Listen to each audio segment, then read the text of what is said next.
comes to aviation safety. Good morning. The Senate Committee on Commerce, Science, and Transportation will come to order. Welcome to today's hearing, Oversight on the Federal Communications Commission. The FCC plays a critical role in the lives of everyday Americans. From TV and radio broadcasting to cellular and satellite communications and internet connectivity, the Commission sits at the center of the services and technologies that power Americans' daily lives, that project American leadership and influence across the globe, and that form the backbone of our national economy. In other words, the Commission's work is kind of a big deal. So I am pleased that we are joined today by our witnesses, Chairman Carr and Commissioners Trusty and Gomez, for this important hearing, and especially pleased that they agreed to be here and that this is the first FCC oversight hearing this committee has held since 2020. I believe Commissioner Trusty was sitting right here staffing then Chairman Wicker at that hearing. And so, Commissioner, it is nice to see you. We have a lot of important ground to cover today. The pace of change in just the last year, let alone since the last FCC oversight hearing by this committee, has been astounding. We've seen the deployment of 5G and early groundwork for 6G. Major advancements in the satellite industry, particularly the growth of low Earth orbit, high-speed internet, AI, and seismic shifts across the media landscape. And we've seen the enactment of President Trump's Working Families Tax Cut Act, which not only reinstated spectrum auction authority for the FCC for the next decade, but contained the largest single spectrum pipeline, 800 megahertz, ever enacted into law. This will raise billions of dollars for the taxpayer. It will stimulate billions more in private sector investment as U.S. companies bring faster and cheaper internet to more Americans. And it will lay the foundation for countless technological innovations. These benefits will be felt nationwide and indeed worldwide across multiple generations of Americans. On day one of the new administration, the FCC under Chairman Carr hit the ground running and already has an impressive list of accomplishments to show. These include the delete, delete, delete docket, which continues to clear out the regulatory underbrush, ensuring the integrity of the universal service programs and preventing fraud by illegal aliens, reforming the FCC's satellite licensing regime to help bolster America's position as the global leader in space commerce, streamlining permitting to speed broadband build-out, and moving at lightning speed to implement the new spectrum pipeline. Already teeing up 100 megahertz of valuable C-band spectrum to be auctioned for commercial use in the near future. But there is plenty more work to be done. Given the rapid pace of evolution in technology and telecommunications, it is a wonder that the legal regime governing these issues and the Commission's role in regulating them has largely not been updated since 1996. And there are any number of issues, from the utility of the so-called public interest standard in the modern era, to retransmission consent rules in the streaming era, to the current media ownership caps, where a statutory update might be worthwhile. The world of today, with mobile computers in every pocket and artificial intelligence becoming exponentially more capable, is markedly different from the time when cell phones were the size of footballs, when Gordon Gekko walked on the beach holding a brick to the side of his head, and from the time when AOL was the leading edge of internet connectivity. We live in a different world, and it is worth considering whether Congress should revisit the Communications Act and update it for the modern age. On the public interest standard in particular, if my colleagues across the aisle do what many expect and hammer the chairman over their newfound religion on the First Amendment and free speech, I will be obliged to point out that those concerns were miraculously absent when the Biden administration was pressuring big tech to silence Americans for wrongthink on COVID and election security. It will underscore a simple truth, that the public interest standard and its wretched offspring, like the news distortion rule, have outlived whatever utility they once had, and it is long past time for Congress to pass reforms. I'm grateful to our witnesses for being here today to talk about what the FCC is doing and how to address some of these important issues. The energy and focus Chairman Carr has brought to this commission in just the first year has been productive and refreshing. I'm excited for what the next several years will bring. Now turn to Ranking Member Cantwell. Thank you, Mr. Chairman. Thank you for convening this important oversight hearing, and I thank our witnesses for being here. The FCC's independence is central to protecting free and diverse press, strengthen our national security, and bringing down the cost of telecommunications and media services. However, what we've seen this year and costs that Americans are facing, prices are rising. The question is, what is the chairman of the FCC and the FCC doing to bring down costs for consumers? The American people deserve an FCC that protects them from hidden fees and promotes affordability. The FCC, though, is, in my mind, doing just the opposite in allowing consolidations that reduce competition and can help drive up costs. Americans are paying more than ever for streaming, cable, wireless services. Streaming costs are up 13% this year alone. Basic cable costs have more than doubled in the last 10 years, and Americans are paying more than almost any other country for wireless. And what is the FCC doing to help drive down those costs? Congress passed bipartisan legislation to ensure transparency in billing, but Chairman Carr has proposed to punch holes in those rules to implement that. He's making it easier for big corporations to tack on hidden fees to your internet bills. I've even heard consideration by some groups saying that we should take away spectrum from broadcast television stations because maybe they're not getting enough use and maybe we should have even less competition. So it's clear to me that the FCC, we need to do everything to protect consumers, including protecting them from the harms of AI.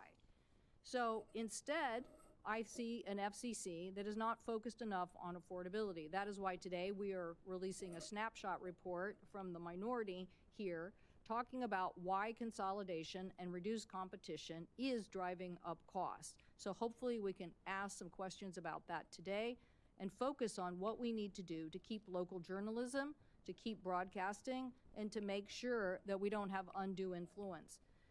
We now know that this issue, as related to Jimmy Kimmel, quote, the easy way or the hard way, is just an example. And I certainly appreciate Chairman Cruz's words saying it was dangerous as hell and right out of Goodfellas. But I also appreciate Leader Thune and former Majority Leader McConnell agreeing that this went too far.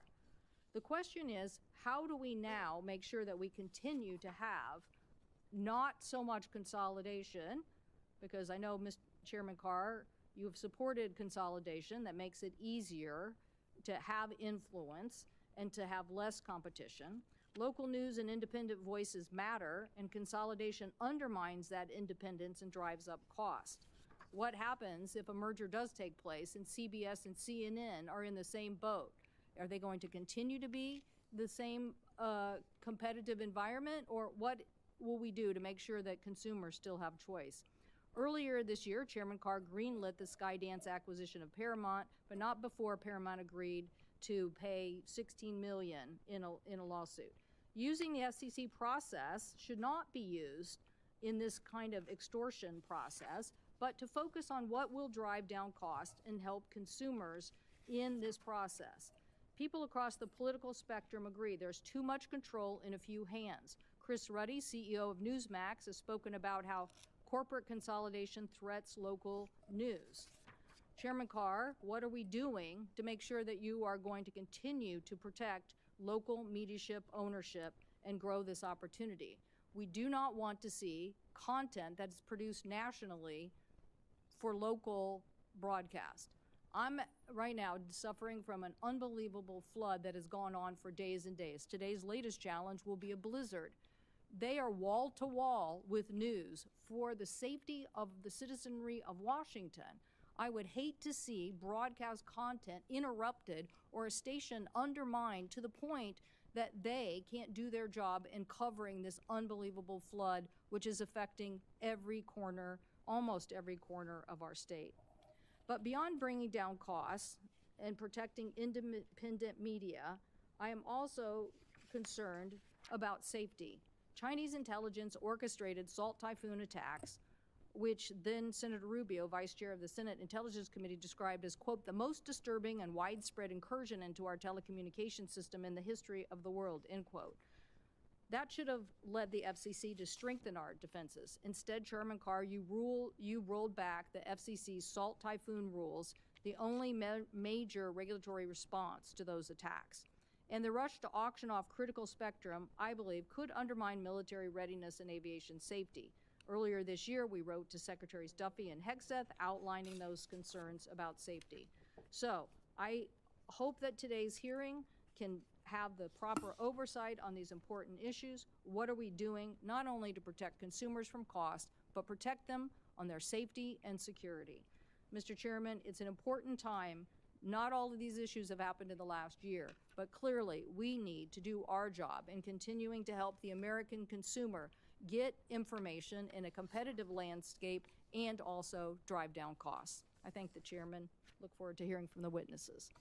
Thank you, Senator Cantwell. I will now introduce our witnesses. Our first witness is Brendan Carr, the chairman of the Federal Communications Commission. He was designated as chairman on January 20th, 2025 by President Trump, and he has served on the commission since 2017. Our second witness is Olivia Trusty, commissioner at the FCC. She was nominated by President Trump and confirmed by the Senate this past June. Our final witness is Anna M. Gomez, commissioner at the FCC. She has served on the commission since September 2023. Chairman Carr, you are recognized for your opening statement. Chairman Cruz, Ranking Member Cantwell, distinguished members of the committee, thank you for the invitation to testify. It has been a busy and productive year at the FCC, with the agency focused on delivering great results for the country. So I welcome the chance to join with my commission colleagues today and discuss the agency's important work. While this is not my first time testifying before the committee, it is my first time appearing before you as chairman of the FCC. So I want to thank President Trump for the honor of leading this exceptional agency. I also want to start by saying how proud I am of the FCC's dedicated staff and everything they've accomplished for the American people. In my view, the FCC's public servants are simply the best in government. At the outset, I'd also like to applaud the important work that this committee has accomplished this Congress.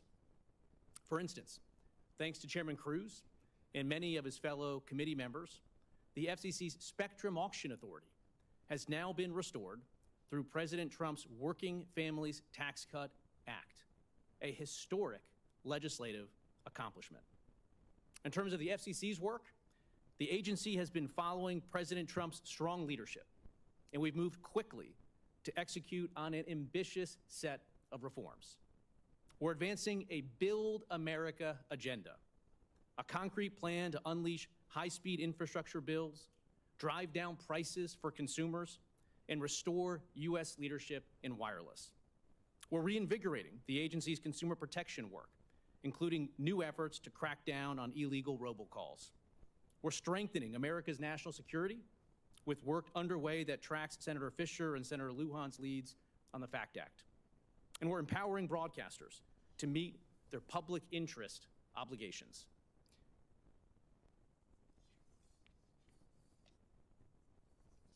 Lost my page for a second there. Much of this represents significant change from the Biden years. Indeed, when I took over as chairman, the FCC faced several challenges. For one, the Biden administration allowed the U.S. to fall behind when it came to one of the most important features of our economic strength, spectrum. The FCC Spectrum Auction Authority had lapsed 2 years earlier. The Biden administration had failed to tee up a single new spectrum band for auction. And the prior administration's spectrum strategy committed to freeing up exactly 0 megahertz of spectrum. On top of this, permitting reform was going nowhere. The Biden administration was layering on heavy-handed regulations that only inflated prices and made it harder for broadband builders to start turning dirt. We had to turn things around, and fast. Thanks to President Trump's leadership, we're doing exactly that. As I detail in my testimony, the FCC's build agenda focuses on unleashing our nation's construction crews by advancing several core goals. For one, we're modernizing permitting rules and cutting red tape. For another, we're freeing up the airwaves that are necessary for America to lead the world again. Indeed, we now have a massive new spectrum pipeline and are working on multiple new spectrum auctions. In fact, the FCC just voted on a proposal to auction up to 180 megahertz in the upper C-band. For still another, we're boosting America's space economy, and in all of this, we're already seeing results. One carrier alone just announced that they lit up spectrum they gained access to this year to over 23,000 cell sites in record time, boosting 5G speeds by up to 80%. President Trump and the FCC's build agenda are also delivering for America's workers. Providers are now adopting faster payment cycles and fairer pricing. They're closing loopholes that allowed foreign groups to swoop in and undercut U.S. workers, and they're improving safety. Finally, the FCC is now pursuing the largest deregulatory effort in the agency's history. To date, we've teed up for removal over 1,000 rules or regulations and terminated a record 2,000 inactive proceedings. Eliminating those costly regulations is part of our affordability work, too. For instance, we shut down a Biden-era plan that could have spiked the price of internet for millions of Americans living in apartments by up to 50%. And in many ways, we're just getting started. I look forward to continuing to deliver on this important agenda. And in closing, I want to thank you again for the opportunity to testify. I look forward to your questions. Thank you. Commissioner Trusty. Chairman Cruz, Ranking Member Cantwell, and members of the committee, thank you for the opportunity to appear before you today. It has been nearly 6 months since I was sworn in as a commissioner at the Federal Communications Commission. In that time, I've had the privilege of working on policies to expand access to high-speed connectivity, enhance the resilience of the nation's communications networks, and restore U.S. leadership in next-generation communications technologies. Critical to my work has been the opportunity to travel across the country and around the world to hear directly from broadband providers, tower engineers, fiber splicers, consumers, and our international partners and allies. Whether in Jackson, Mississippi, Eek, Alaska, or Baku, Azerbaijan, I heard about the state of the communications marketplace and how access to fixed, mobile, and satellite connectivity is delivering on the promise of job creation, technological innovation, and economic prosperity. In Jackson, Mississippi, I saw how broadband is delivering quality, life-saving care straight into the homes of Mississippians across the Magnolia State. Doctors at the University of Mississippi Medical Center are treating chronic illnesses, managing high-risk pregnancies, and delivering mental health care by video to rural communities that would otherwise go without these essential services. In Bethel and Eek, Alaska, I saw how access to broadband is transforming lives. These Alaskan towns are home to some of the most rugged and hard-to-reach terrain, and broadband is enabling Alaskan natives and non-natives alike to contribute to and benefit from the global digital economy while maintaining their treasured culture and way of life. And this fall, I traveled to Baku, Azerbaijan, to represent the United States at the International Telecommunication Union's World Telecommunication Development Conference. There, ministers and regulators from around the globe highlighted their progress on closing the digital divide within their nation's borders. They also used this forum to seek U.S. guidance and leadership on maximizing spectrum efficiency, building trusted networks and secure supply chains, and creating a regulatory environment that invites continued innovation, investment, and competition while protecting consumers and enhancing public safety. These are issues we confront at the FCC in almost every proceeding. They also inform the 3 priorities guiding my work: universal connectivity, network resilience, and U.S. leadership. Ensuring that every American has access to communication services has been the FCC's core mission since its founding. Following my confirmation, the Supreme Court affirmed the constitutionality of the Universal Service Fund. I commend the bipartisan, bicameral Congressional USF Working Group for taking the initiative to identify reforms to ensure the program's sustainability and continued support for the operation and maintenance of communications networks in rural and remote areas. In an era of growing digital hostility, however, achieving universal connectivity requires increased focus on the deployment of trusted and resilient network infrastructure. Our communications networks are the backbone of both our economy and our defense. From robocall scams to foreign-made network components to infrastructure vandalism and copper theft, the threats are evolving rapidly.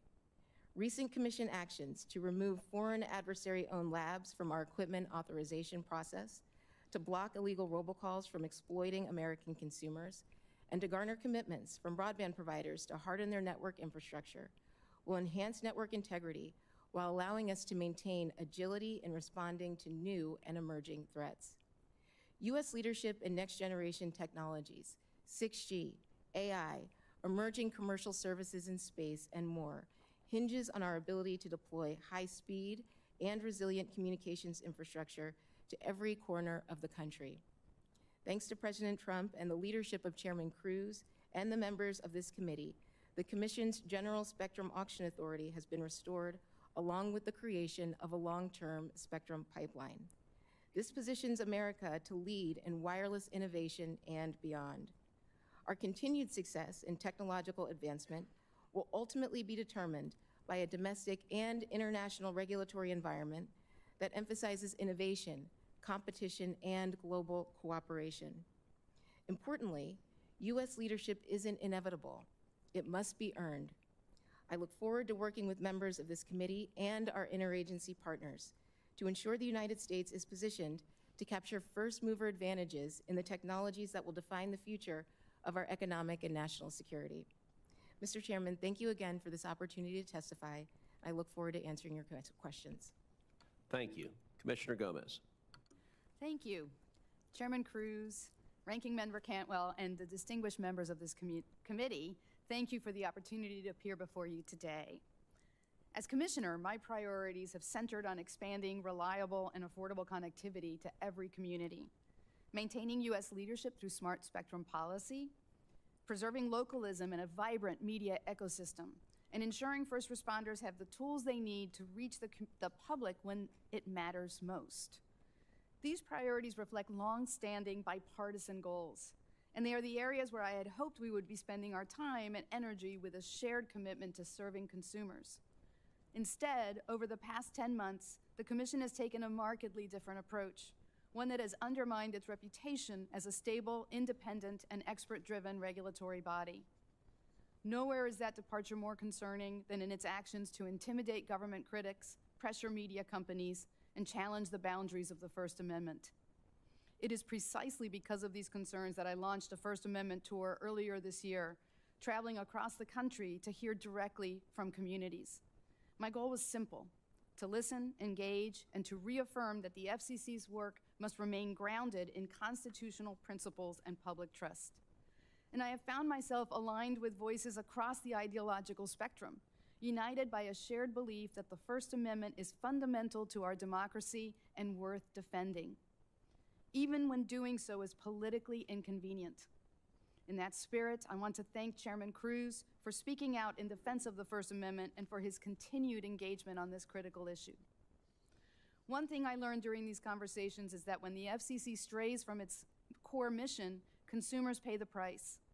That reality results in higher costs, fewer voices and choices, and missed opportunities to expand access across communications ecosystems. One clear example of where Congress and the Commission have been aligned is spectrum policy. I want to thank Congress for restoring our spectrum auction authority. This is an important step toward expanding capacity, promoting competition, and maintaining U.S. leadership in wireless innovation. When spectrum policy is done properly, it lowers costs for consumers and it fuels economic growth. Yet spectrum is only part of the story. Millions of households have faced rising broadband costs following the lapse of the Affordable Connectivity Program, with little action from the Commission focused on affordability or consumer relief. These missed opportunities reflect a troubling lack of focus on the everyday challenges consumers face in accessing and affording essential communication services. Beyond missed opportunities, the FCC has taken affirmative actions that have raised costs and reduced the choice for consumers. FCC actions contributed to the loss of a potential fourth competitor on national wireless front, weakening competition and increasing the risk of higher prices. At the same time, the Commission reversed the work it had previously done under congressional mandate to lower the cost of prison communications and chose to increase the cost of phone and video calls, leaving some of the most vulnerable families paying excessive rates to stay connected with loved ones. These affordability concerns are especially acute in the media landscape. The FCC has advanced plans that would allow billion-dollar media companies to grow even larger at the expense of local news and community-driven reporting. This push comes at a time when major media companies are already consolidating across broadcasting, streaming, and content production, raising serious questions about market power, editorial independence, and the future of community-based journalism. The national television ownership cap is established by law and reflects Congress's judgment about the importance of competition, localism, and viewpoint diversity. Efforts to sidestep that statutory limit present significant issues concerning the scope of the FCC's authority and the consequences for those it regulates and serves.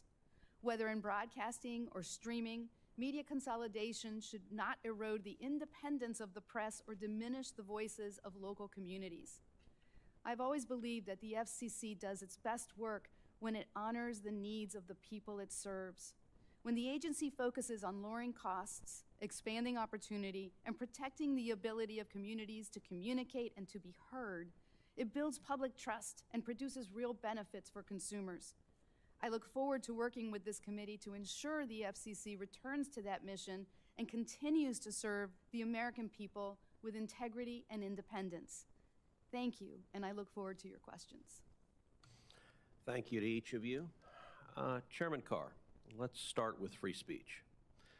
I think you would agree that the FCC's public interest standard has been weaponized against conservatives in the past.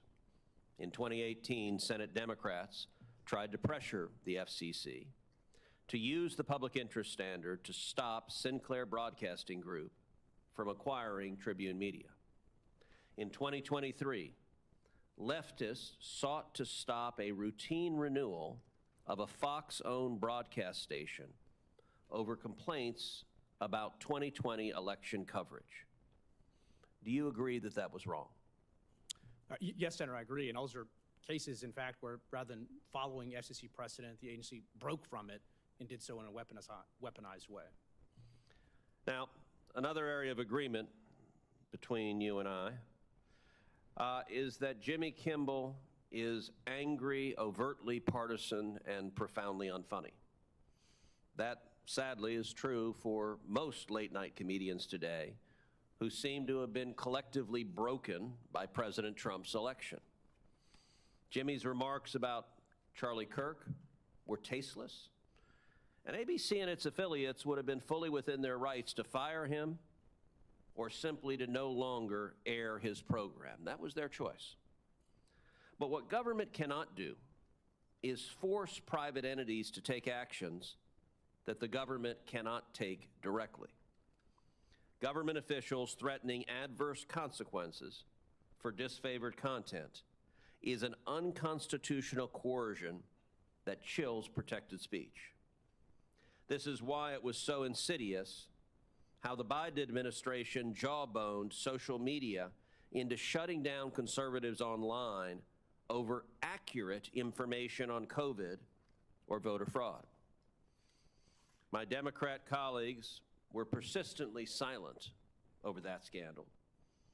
But I welcome them now having discovered the First Amendment in the Bill of Rights. Democrat or Republican, we cannot have the government arbitrating truth or opinion. Mr. Chairman, my question is this. So long as there is a public interest standard, shouldn't it be understood to encompass robust First Amendment protections to ensure that the FCC cannot use it to chill speech? Yes, Senator, I agree with you there, and I think the examples you laid out of weaponization during the Biden years are perfect examples. The Fox case you mentioned was a renewal for a broadcast TV license, and petitioners sought to have the FCC not renew it based on content that aired on a separate cable channel. In the cable context, it's entirely different. There's no license, there's no public interest standard. So first and foremost, we have to make sure the FCC is hewing to precedent. Similarly, we saw Democrats in Congress write letters to cable companies, pressuring them to drop Fox News, OAN, and Newsmax because they disagreed with the political perspectives of those cable channels. And there, again, it was cable. No broadcast license, no public interest standard. So the FCC has to write within the four corners of our precedents to be consistent with the Communications Act and the First Amendment concerns as well. All right, let's shift to spectrum. One of the biggest economic and national security wins in the Working Families Tax Cut Act was restoring the FCC's auction authority and creating the largest spectrum pipeline, 800 megahertz of spectrum, in U.S. history. It won't just bring faster and cheaper wireless to consumers, but it will keep the United States competitive in the global 6G race against Communist China. I'm encouraged that the FCC has already begun the process of freeing up potentially as much as 180 megahertz of C-band spectrum. Chairman Carr, is the Commission on track to meet the law's spectrum deadlines and to fully deliver on the bill's obligations? Yes, Senator, and again, thank you to you for restoring the FCC's auction authority. We had fallen into a deep spectrum malaise during the Biden years. We were losing our leadership position. Right now, we're very actively working with our partners across government, Department of Transportation, FAA, NTIA, and we're all aligned to deliver on the statutory deadline of July 2027 for that auction. And what will the benefits to consumers be of 800 megahertz of spectrum being made available for auction for the private sector? First of all, this will allow us to catch back up to China. When President Trump left at the end of his Trump 45 administration, we had leapfrogged China and were set up in a very good position. But then we didn't move forward with any new spectrum bands, and China moved ahead. So this is important for national security, but also for prices for consumers. The data shows when we free up more spectrum, we can allow providers, for instance, to compete for in-home broadband. And when they do that with fixed wireless, we've seen that cable modem prices drop by 37% where they used to have a monopoly. So it's good for our economy, for innovation, and for prices for consumers as well. Commissioner Trusty, how does the spectrum auction pipeline and the Working Families Tax Cut help position the United States for success at the 2027 World Radio Conference? Yes, thank you so much for the question, Senator, and thank you again for your leadership in restoring the FCC's General Spectrum Auction Authority and creating this long-term spectrum pipeline. I think these spectrum provisions are foundational to developing a unified strategy going into the next World Radio Communications Conference, where we can focus on key U.S. interests. We can work with our international allies in advance to preempt those who are seeking to undermine U.S. interests at the conference in Shanghai, China. In 2023, at the last World Radio Communications Conference, we didn't have this kind of legislative backing or support. We didn't have auction authority. We didn't have a long-term spectrum pipeline, and so we were sidelined on very important conversations. Now that we have this authority, thanks to your leadership, we can constructively and meaningfully engage in these conversations that I think position us better to come out of this conference with wins that are essential for our economic and national security and global leadership in next-generation communications technologies. Terrific, thank you. Ranking Member Cantwell. Thank you, Mr. Chairman. Commissioner Carr, Chairman Carr, obviously, Salt Typhoon was a major attack on the United States infrastructure, government espionage by them, specifically exploiting the wiretap system built by law enforcement to track millions of Americans, their location, real-time phone calls, text messages, and according to senior officials, breached largely because the telecom companies didn't implement basic cybersecurity measures, like not putting a patch in place or router vulnerabilities. At the beginning of the year, the FCC issued a ruling to hold the FCC companies accountable, but the FCC rolled that back last month. So are these Chinese hackers still in the American telecom system? Thank you, Senator, for the question. I agree with you that the Salt Typhoon incident should never have been allowed to happen. At the beginning of the year, the Biden administration put forward a declaratory ruling, but no rules themselves were adopted at the time, and the FCC's decision itself didn't go through the agency's normal review process. When I spoke with the career Intel officials then, they were urging me not to move forward with a rulemaking, but instead to work collaboratively and directly with the carriers to make sure they were taking real-time actions to address and remediate. In fact, that's what we've been doing. We've worked directly with the carriers. Do you think there's still hackers in the system? Well, recently, over the summer, the FBI's cyber director, I'll refer you to his remarks that are very specific on this, and the cyber director for the FBI said that the hackers behind Salt Typhoon are, quote, largely contained in, quote, dormant in the networks, that they're not actively infiltrating information. So I'd, again, refer you to sort of the FBI, which is the lead spokesperson on this issue. But we've done... I mean, I know what the FBI and CISA recommended. They said that you should use Signal, that everybody in America should get off of these systems and use other messaging services that had encrypted calling.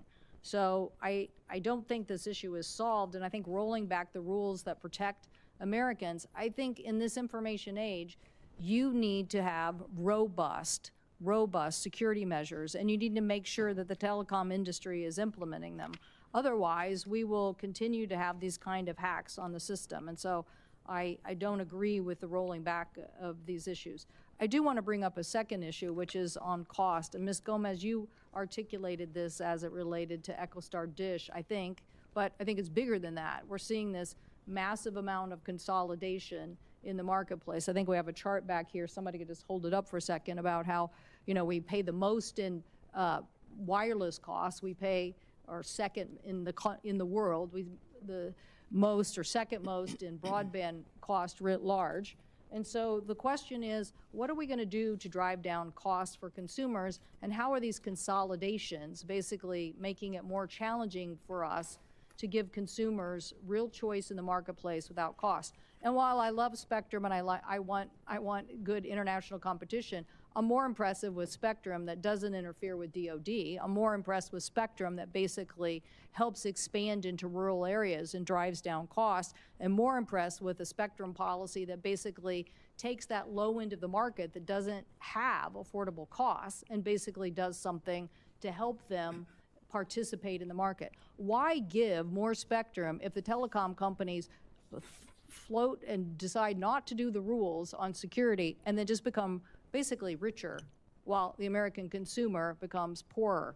And again, this is just one example of how the United States is one of the most expensive in the country. But could you help explain a little more on your thoughts about what we do to increase competition and lower costs? Thank you, Senator. I'm a firm believer that robust competition results in benefits for consumers, including lower costs. And I am concerned that the level of consolidation in this country is actually reducing the incentives that lead to lower costs for consumers. And since you raised affordability, I'm so glad you raised that, because one of the things that I'm very concerned about is the lack of a program to provide affordable access to connectivity for consumers throughout this country. We are spending billions of dollars in order to deploy networks in the hardest to reach areas, but we're not going to make sure that they are sustainable if people can't afford to actually purchase that service. Well, so isn't that what's been wrong with Spectrum policy writ large? Is we sell the Spectrum, we give it to the telco industry. They basically expand to the areas that they can have customers, but not to the hard to serve areas, or figuring out a price point that will allow them to deliver a service so we can expand to the whatever it is 20 million Americans that don't have broadband. Yes, that's exactly right. I mean, it's an incentive, your economic incentive is where the profits are. So that's where government steps in. Well, I don't think that's where the FCC is stepping in. Thank you, Mr. Chairman. Thank you. Senator Fisher. Thank you, Mr. Chairman, and thank you to our commissioners for being here today. Congress codified the Universal Service Mission 3 decades ago. It has been a fundamental building block in providing reliable communications and internet across this country and in the hardest to reach places. However, communications in the 90s looked a lot different than they do in 2025. Chairman Carr, given this reality and ongoing legal challenges to the fund, would you agree that Congress has a vital role in modernizing the USF? Thank you, Senator, and thanks for your longtime leadership on these universal service issues. I've enjoyed the chance to visit with you in your state and see the important work that the Universal Service Program has done. I commend the working group that's ongoing in the Senate looking at this issue, and I think you're right. I think it's time for Congress to take a fundamental look at the program to make sure it's fit for service in the coming years. And Commissioner Trusty and Gomez, do you have anything you'd like to add to that? Commissioner Trusty. Thank you for the question, Senator. I agree.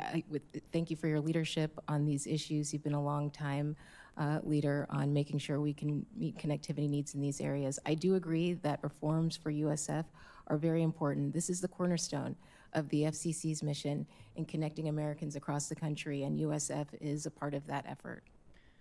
And Senator Gomez, anything to add? Any comments about reforms? Yes, thank you, Senator. And again, also thank you for yours and Senator Lujan's leadership on this issue.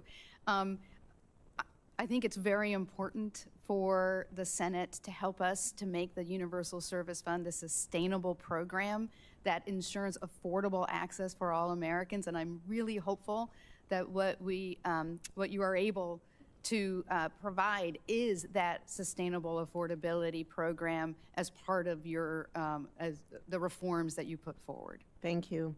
As co-chair of the working group, I sent the commission a letter with Senator Lujan earlier today, and it requests a briefing to help inform Congress's efforts in this regard. Chairman Carr, will you commit to getting a briefing on the books in January for our staff and the appropriate commission personnel? Yes, I look forward to working with you on this issue. Great, thank you. The U.S. role in shaping global communications policy is vital for countering foreign threats to our networks and all the assets that they connect. And adding to an element to this challenge is the upcoming World Radio Communication Conference that will take place in China.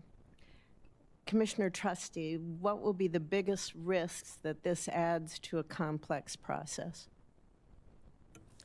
Thank you for the question, Senator. I think security is the business risk that adds to this process. And as you know, we're working at the FCC to ensure that providers uphold their commitments to patch outdated equipment, to update their access controls, to make sure they're improving threat intelligence sharing to further harden our networks. And I think a part of this process will mean more public-private partnerships so that we can share information, educating providers about how they can harden their networks as well as we travel over to Shanghai to participate in this conference. And I think there needs to continue to be whole-of-government conversations about how to protect our assets in this forum. I would imagine that those are many of the things that you'll take into account as the United States develops its positions at this conference, correct? That's absolutely right. Thank you. Senator Cantwell brought up spectrum. I can't let it go by without also chiming in. There are a lot of decision-making ahead for the Commission as it charts out spectrum resources for both licensed and unlicensed use, and I believe that balance needs to be the key here. We know that unlicensed and shared spectrum technologies carry up to 90% of the U.S. communications each and every day. Commissioner Trusty, moving forward, how should the Commission ensure that shared technologies can continue to flourish and innovate, and how do you preserve value between the different types of spectrum licensing in striking a balance? Thank you for this very important question, Senator. I think the FCC has an all of the above approach to looking at spectrum.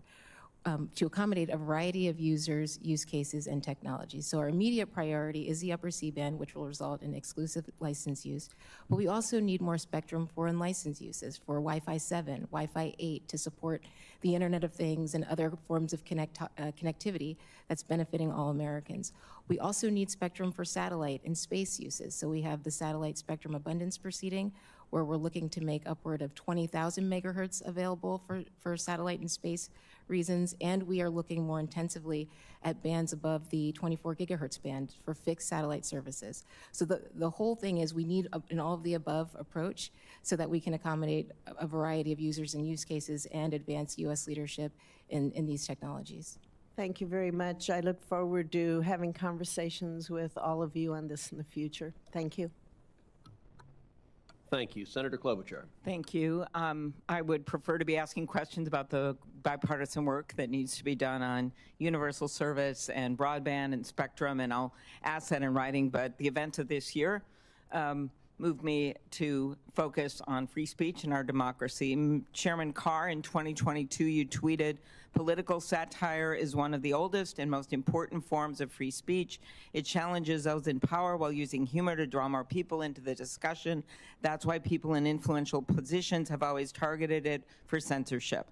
Yes or no, do you still agree that political satire should be protected speech?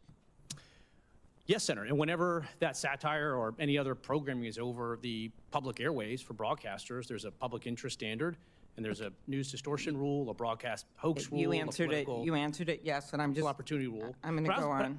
Perhaps I'm clear, that particular instance, too, had to do with speech on social media, where Biden administrations were trying to shut down political speech. Again, an area where there is no license, there's no public interest standard. We'll get to that in a minute. Robust, wide open you know, speech. I believe, too, that there is no place in chilling political satire.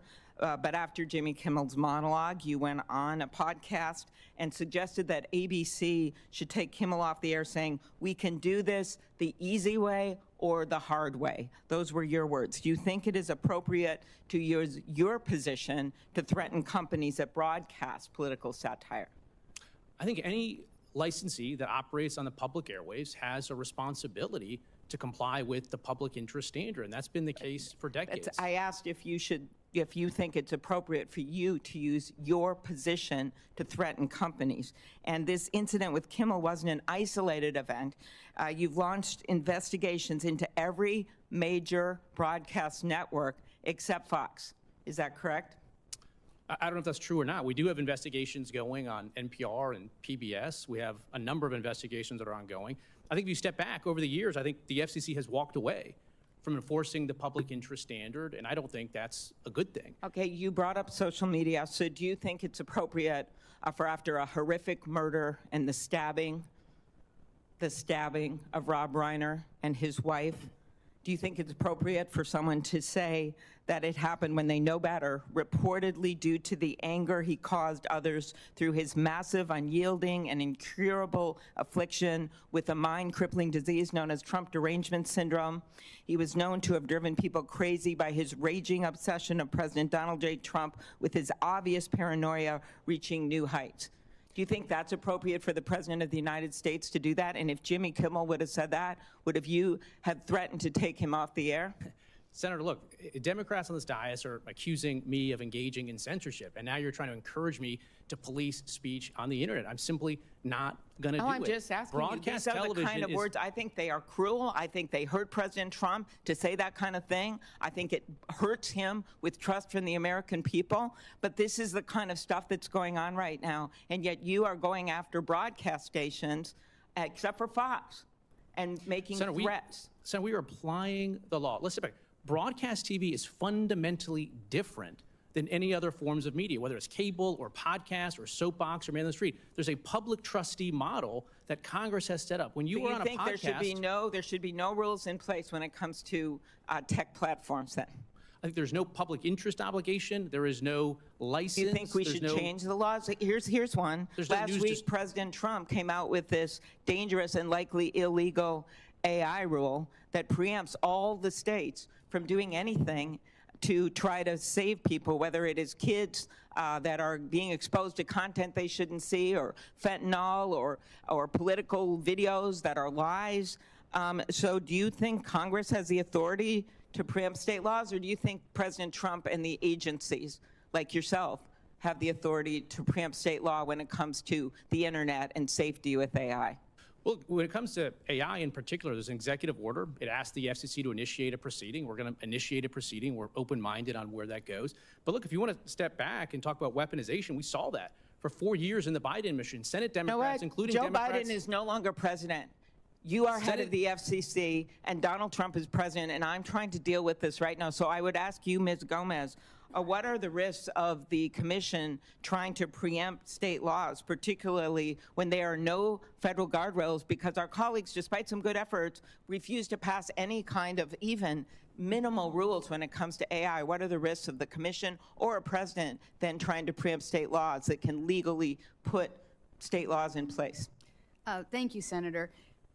I believe that the FCC has very dubious authority to actually preempt state laws in this case, because without a comprehensive federal framework, there is nothing for the FCC to preempt. The Communications Act did not actually talk about artificial intelligence or provide authority to the FCC to do this preemption. So I'm very dubious of our authority to do so. That said, we have sought comment on this. Okay, thank you very much.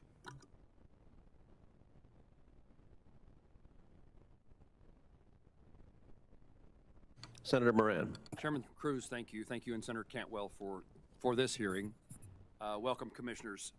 Chairman Carr, I sent you a letter in May urging the FCC to modernize broadcast ownership rules, quote, to enable local broadcasters to compete with today's media giants. And it is my local broadcasters that are at significant risk from competition from media giants, traditional and otherwise. And in that letter, I described the impact of applying legacy media rules to a fundamentally changed media landscape on local broadcasters versus national players. I firmly believe, there's no question that follows my statement this morning, but I want to reiterate this to you today in this hearing. I firmly believe that local broadcasters are best suited to deliver local journalism, and as a small-town print journalism has succumbed to even stronger headwinds, the importance of local broadcasters has increased by orders of magnitude. Across Kansas, local broadcasters are hugely important and provide the news, the weather, the sports, and we need to make certain that their viability is enhanced by ownership rules that the Commission has talked about and considering. I also want to highlight broadband mapping. Seems like deja vu, a conversation we've had since 2017. When the maps were first provided to Congress and the country, it was clear that they were desperately or damagingly flawed. More than 5 years ago, Congress passed and the President signed the Broadband Data Act, which required the FCC to update its approach to broadband data collection, verification, reporting. I appreciate the FCC's work to implement that legislation, including operationalizing the broadband data collection platform, the broadband serviceable location fabric, and the national broadband map. But I notice when I'm ever if it's on the occasion I get a compliment, it's usually followed by a word but, and that's what I'm doing here. But everything that I know from Kansas providers is that while the maps themselves have been improved, providers still face an arduous and outdated challenging process that makes it difficult to update the maps with the most recently available data. This circumstance is particularly concerning given that NTIA makes use of the FCC's data in adjusting the eligibility locations for services under broadband. So I would encourage you to, again, continue your efforts to recover from the mapping process that includes improvements in the ability for those in Kansas and across the country to make changes in the maps based upon actuality and the reality of what we actually provide in service to Kansans. This is true in cellular coverage and telephone service and certainly in broadband. The Telecommunications Act of 1996 provided the statutory basis for the Universal Service Fund that Senator Fisher has talked about. I serve on that, her task force, her working group, to make certain that we better empower the FCC to deliver on its universal service mission. and I appreciate the answers that you provided to Senator Fisher about your willingness to work with us to accomplish that goal. Earlier this year, my colleagues and I sent you a letter encouraging the Commission to take a balanced approach to implementation of spectrum requirements. I described that protect current uses and certain uses of spectrum bands, especially unlicensed users in the 6 gigahertz band. Again, you've addressed this previously in answers to questions from my colleagues, but I again highlight the importance of that balanced approach. And I know in my conversation with you, Commissioner Trusty, and what you said this morning, again, that balanced approach involving unlicensed spectrum remains an important issue for you. And I assume that's true. Ms. Gomez, Commissioner Gomez, you and I have not had this conversation, but I'd be happy to have you confirm that you agree with me.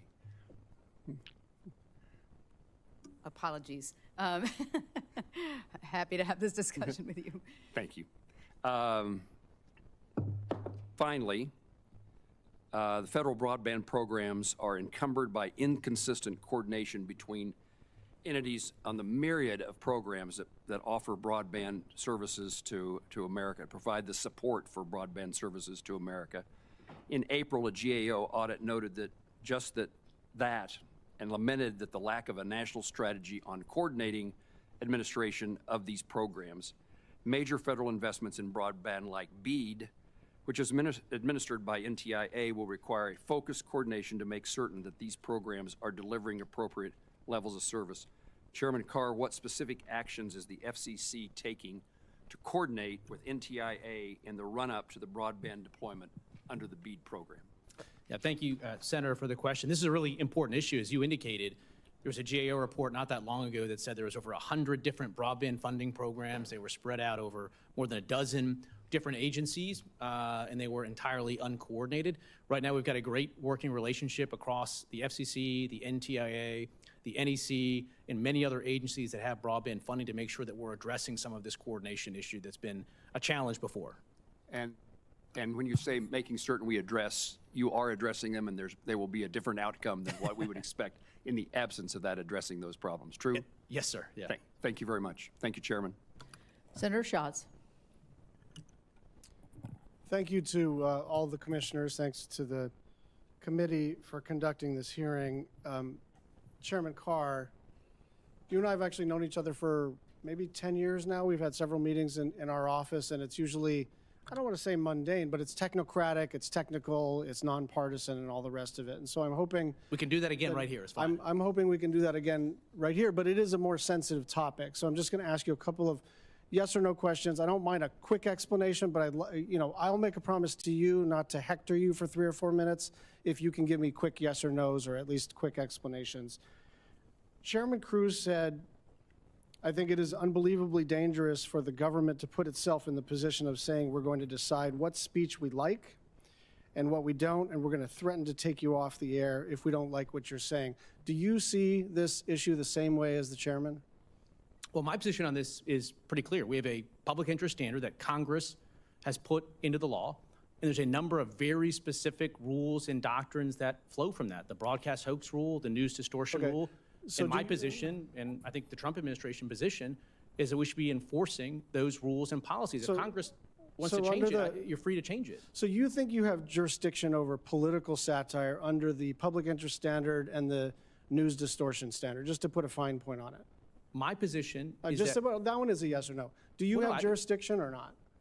We have jurisdiction with respect to the broadcast airwaves uniquely to ensure that their operations are in the public interest. And there's very specific rules there, broadcast hoax and news distortion. So if there's a determination by the Federal Communications Commission that satire is not in the public interest, you believe you have the authority to revoke the license of the broadcaster? That's not my position at all.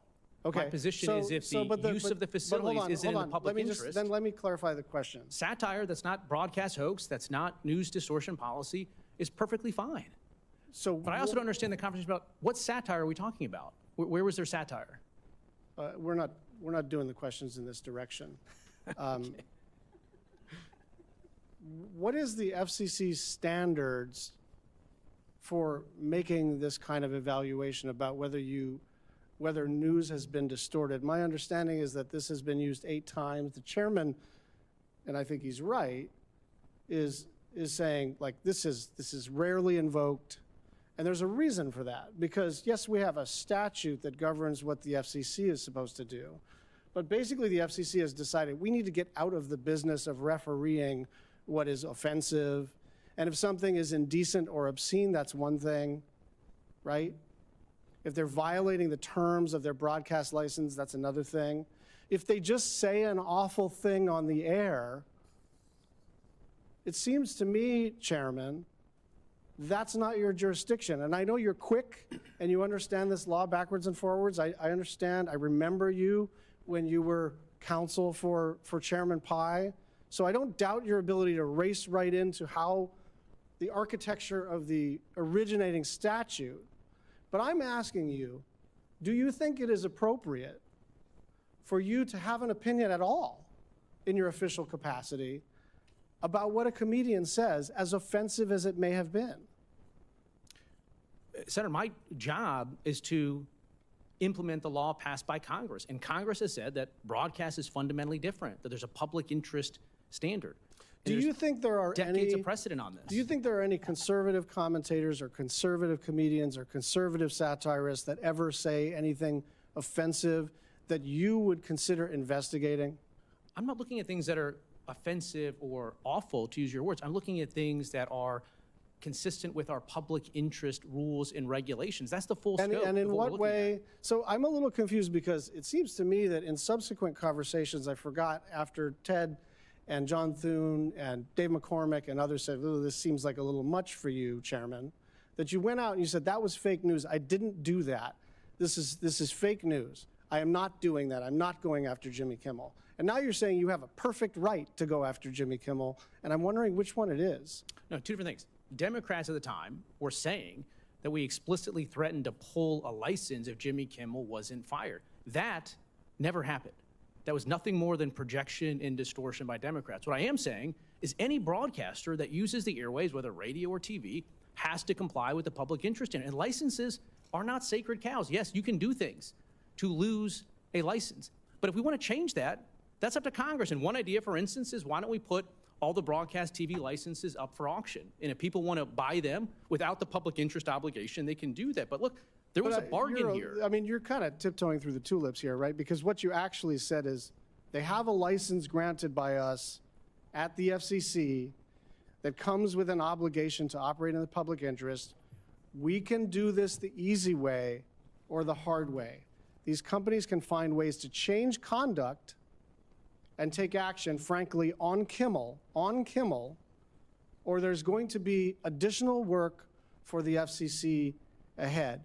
Chairman, my final comment is I have actually enjoyed our relationship. I have praised you behind your back as a solid, someone I disagree with, but solid, knowledgeable person.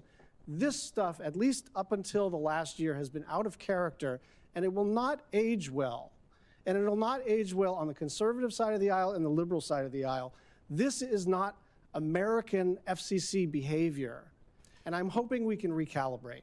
So let me try to understand this. Did you have an issue when Senator Markey told the FCC to investigate Sinclair for their news activities? Was there any issue raised there? I'm going to allow this because I was tough on you. You did ask me a question. This is the first time I've ever going to respond to a question from a witness. I did not sign that letter. All right, thank you. I am going to continue with the questioning, and I appreciate all of you all being here and your good hard work at the FCC. A lot of my interests are really along the same lines as Senator Moran, representing a rural state, an underserved state in terms of connectivity, and some of the challenges that we've had trying to get us to close the digital divide in a small state like West Virginia. So Chairman Carr, he did talk about the mapping issue and the issues of small providers alleviating the barriers that they have, and then the possible penalties that they might accrue if some of the maps are inaccurate or if they're unable to failing to serve locations that do not actually exist and are not residential or their business. Do you have the necessary data from agencies to be able to have more accurate maps? And, you know, as we get down to the nitty-gritty here where we are actually going to get to the last house, the last home, this is going to really be important. So where are you with the maps, and what kind of formulations for improvements have you considered, and you as all of you? Yeah, thank you, Senator, for your leadership on this issue. I think we've actually been making some real significant progress on the mapping issue. The fabric itself, the locations are starting to stabilize. You're seeing less than 1% change in terms of iterations of the map. We've solved a lot of issues. One that's popping up recently, and that I've heard from you, is the challenge process. And it's difficult because some could argue that the original provider would have an incentive to overstate, and then others would say that the challenging provider would have incentives to overstate their challenge. And we have a regulation of that process, but perhaps we need to do a little bit better job at streamlining that, and I'm open to looking at that. Right. Commissioner Trusty, did you have something to say on that issue, on the mapping? Sure. One of the issues that I've heard about on mapping is just the sheer testability. How do you test whether or not broadband is available in a particular area? And I know that FCC staff is working very closely with providers to try to make this a more efficient process and less costly. Thank you. Commissioner Gomez, do you have anything to add there? No, I agree with my colleagues. We still hear complaints, of course, both of where areas are so served that are actually not served, Right. which is problematic. So the staff continue to update the map, and every iteration makes it better, but it still needs improvement. Right, and a lot of these areas, there's the smaller providers, capacity is an issue to be able to help verify. So anything that can smooth that process would be very much appreciated. Chairman Carr, I appreciate the work, and it's interesting to listen to the debate over the broadcasters in terms of consolidation and everything. I mean, I have a view similar to what Senator Moran expressed, in that in the rural areas, our local broadcasters are so essential. And he even mentioned the top three: weather, sports, local government, and they're to try to preserve that local news. As we've seen what's happened to our newspapers, our broadcast is so very important. We just had a food drive, and our local television providers, did this and publicized it so that it was much broader and bigger than it would have been without that local flavor and that local input and involvement. So a number of senators wrote to you to ask that the FCC, what you're doing to ensure that our local broadcasters are able to compete in this changing landscape. And I think he mentioned that as well, and he mentioned the letter. What is the update on the ownership rule proceedings that the commission has started since we sent the letter over? Well, thank you, Senator. We are, very open-minded as to how to resolve that proceeding. We haven't made a final decision yet. I think this is actually one area where I heard some strong alignment between me and Ranking Member Cantwell on this. She talked about the importance and value of local news, particularly when there's natural disasters. Right. One of the things I'm trying to do with our media policy as a general matter is to re-empower those local broadcasters to invest in local news, because what's happened over the years, we've had a consolidation of power into what are national programmers, Comcast, Disney, and others. And effectively, a lot of local broadcast stations are just mouthpieces for that national programming made in New York and Hollywood. And I'm not sure that's going to be consistent with the public interest, again, when it comes to a natural disaster like in Washington State right now. So one of the lenses that we're looking at this media ownership proceeding is that consistent with our goal of constraining the power of some of those national programmers, but we haven't made a decision there yet.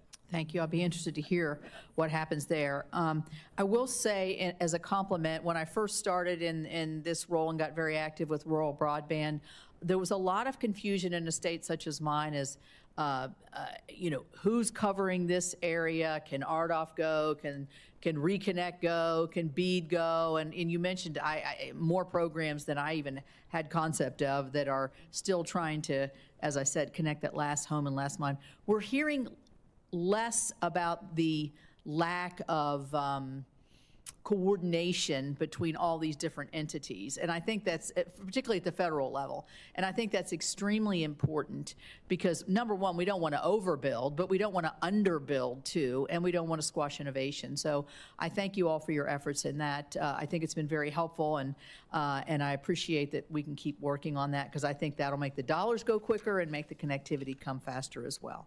So with that, I will recognize Senator Markey. Thank you. Chairman Carr, you are not reinvigorating the public interest standard. You are weaponizing the public interest standard. That is what the Carr FCC is doing every single day. Behind me are your past tweets declaring your commitment to the First Amendment. You even defended political satire, saying in 2022, it challenges those in power, and that's why people in influential positions have always targeted it for censorship. That's why your threats against ABC and Disney over Jimmy Kimmel's political monologue were so outrageous. And here's what you said. In September of 2025, as the chairman of the FCC, we can do this the easy way or the hard way.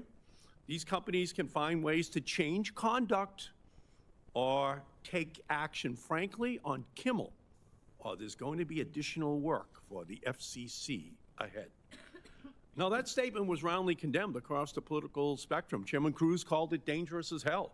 Chairman Carr, do you regret making that statement, yes or no? Senator Markey, thank you for the question. My job is to enforce the law as passed by Congress. That includes a public interest standard, and broadcast TV is fundamentally different than any other medias. We have a news distortion rule. Do you regret making that statement? Senator, my job is to enforce the law. So you don't regret making that statement? Well, that's a refusal to take accountability for your language, for your use, your abuse of power. You will not say that you made a mistake. For example, in your response to my oversight letter in September on the Kimmel incident, you repeatedly stated that the media companies made their own decisions in preempting and suspending Kimmel.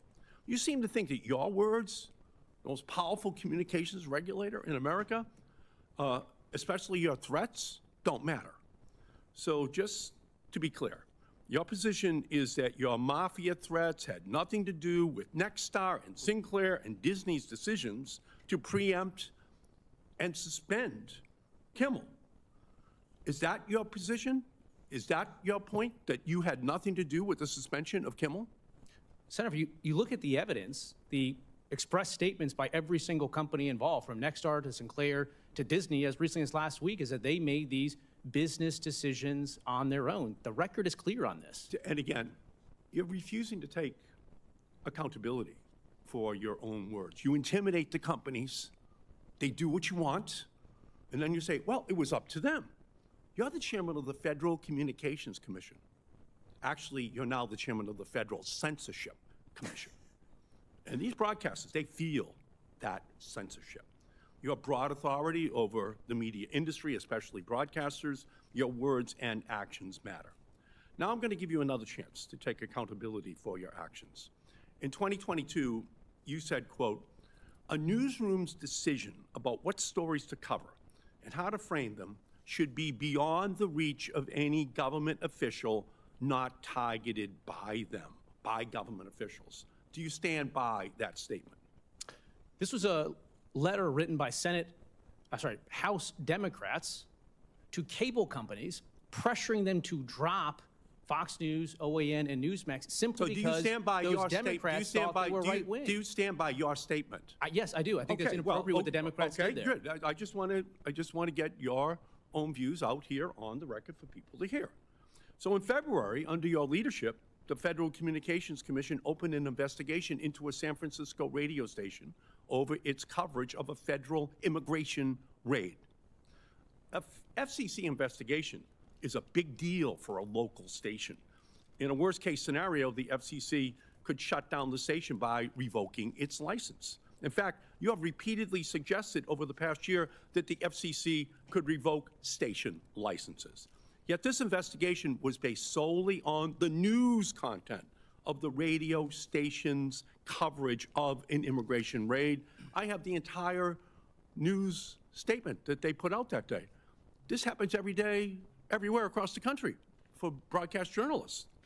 This investigation was based solely on this very brief statement that is in everyday coverage. And I have that transcript.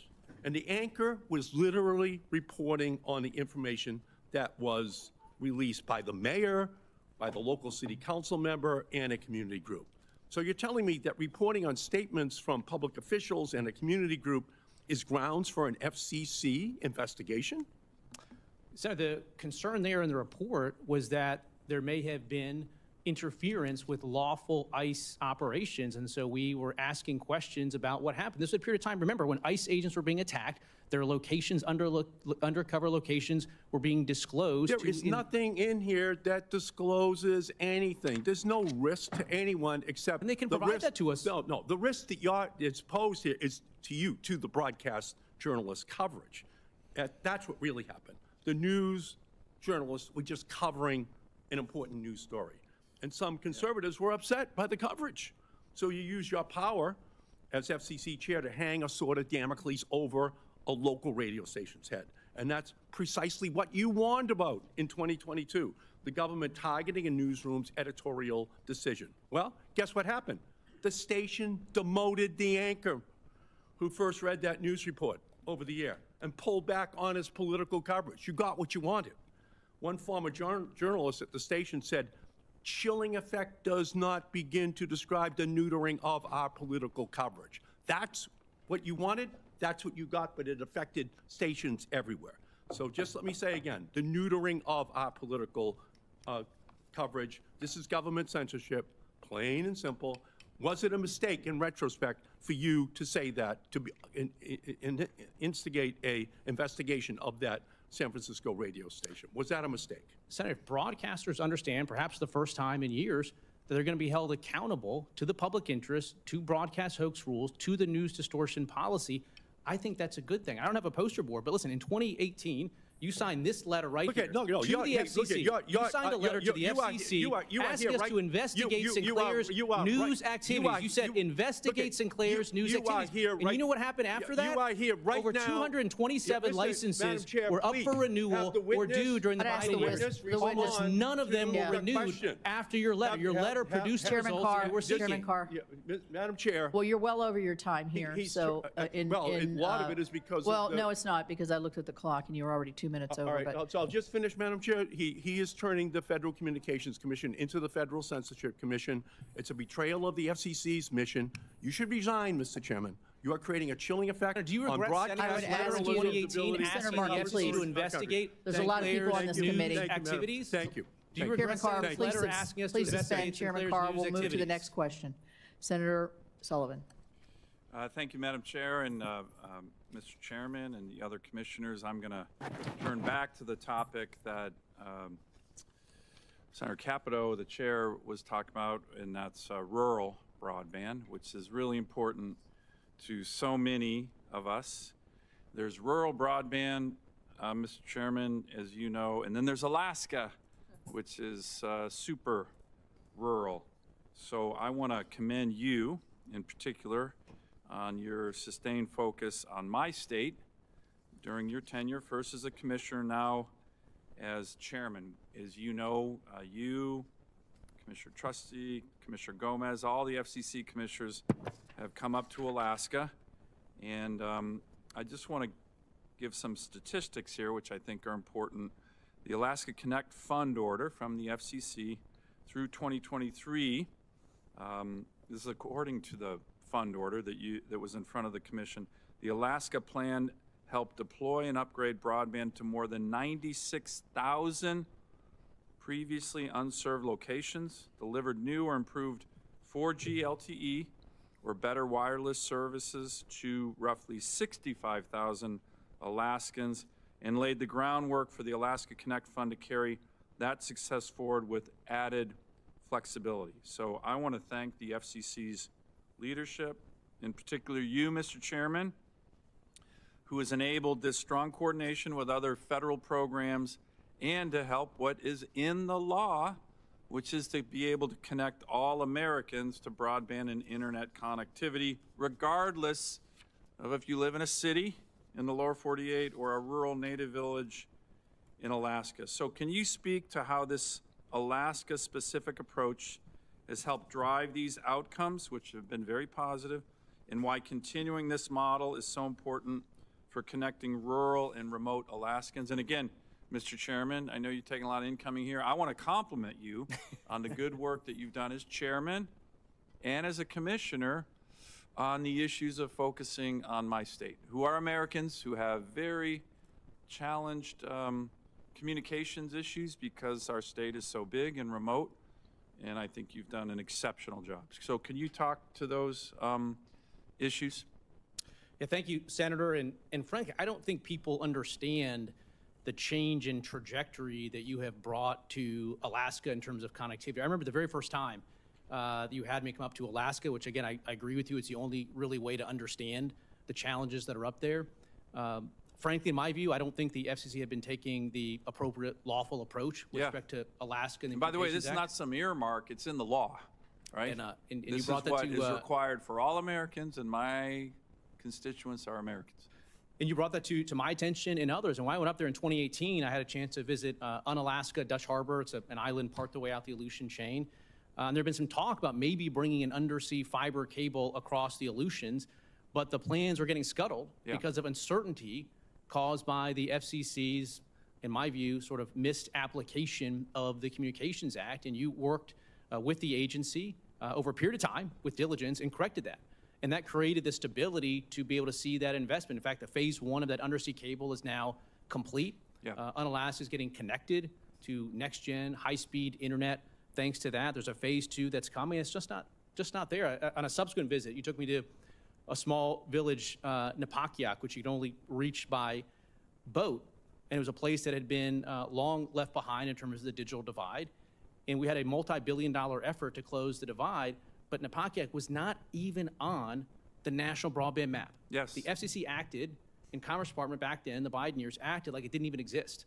And after you took us there— From their perspective, it didn't exist. It was not on the map. You and I were in there. We did a town hall, 600 people, and we looked at everybody saying, according to the maps back in D.C., this town and all of you people from Alaska don't exist. So I'm glad you mentioned that one. Look, there's obviously a long ways to go still, but the digital divide has been closing in Alaska. And again, Senator, I don't think we'd be in the position where we are in Alaska right now with connectivity, but for the leadership you've had on this committee. Well, look, it's been your leadership and others. I want to thank Commissioner Trusty. I'm glad you were up in Alaska, Commissioner Gomez. It is an issue, I think, that unites the FCC, all the commissioners. Can you very quickly, maybe each one of you very quickly, speak to how the FCC's Alaska-specific funding frameworks, including the Alaska Plan and the Alaska Connect Fund, will help ensure that projects like the one you just mentioned, the Unalaska project, and again, if you look at a map, this is the Aleutian Island chain. It goes way out in the Pacific, actually crosses the international date line, which a lot of people don't know. But these are Americans out there. It's a very strategic part of our country, very close to China and Russia and Japan and our allies. But can I just very quickly, because I'm running out of time here, to just help these specific programs to continue delivering reliability in terms of connectivity in rural, remote parts of the state. Can I just get your commitment to continue to work on that, all of you? Yes, Senator. Absolutely. Commissioner? Yes, Senator. Okay, great. Thank you, Madam Chair. Certainly. Senator Baldwin. Thank you, Madam Chair.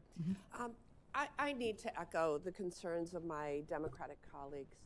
Chairman Carr, in September, you used your position within the federal government to take Jimmy Kimmel off the air in a clear attempt to chill free speech. You told ABC we can do this the easy way or the hard way.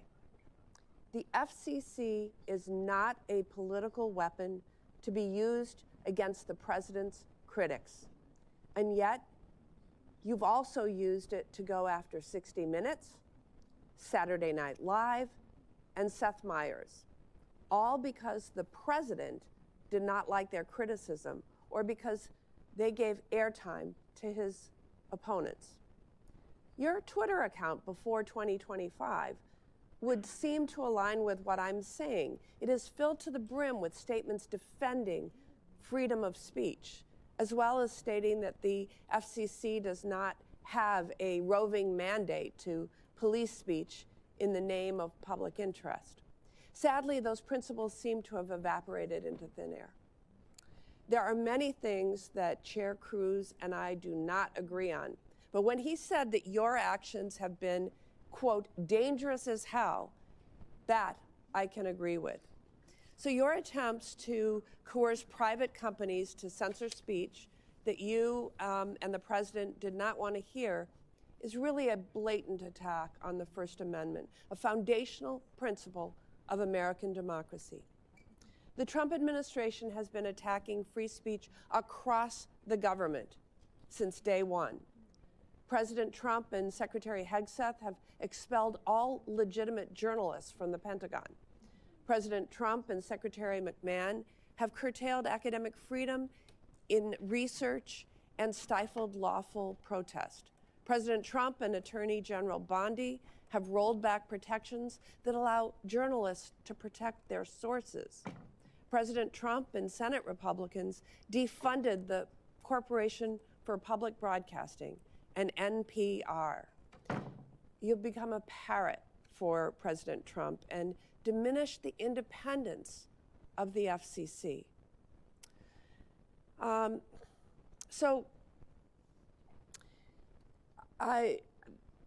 FCC has an incredibly important role in reviewing market consolidation in local broadcasting, cable, broadband, telephone, and wireless industries. We know that consolidation in any industry often results in a bad deal for consumers. Higher prices, fewer choices, and reduced incentives for companies to compete.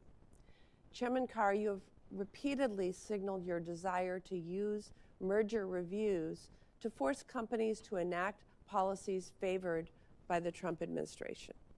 This summer, the FCC approved the merger between Paramount Global and Skydance Media. This approval only came after Paramount agreed to pay the president $16 million to settle a frivolous lawsuit, and Paramount agreed to change its news editorial policies.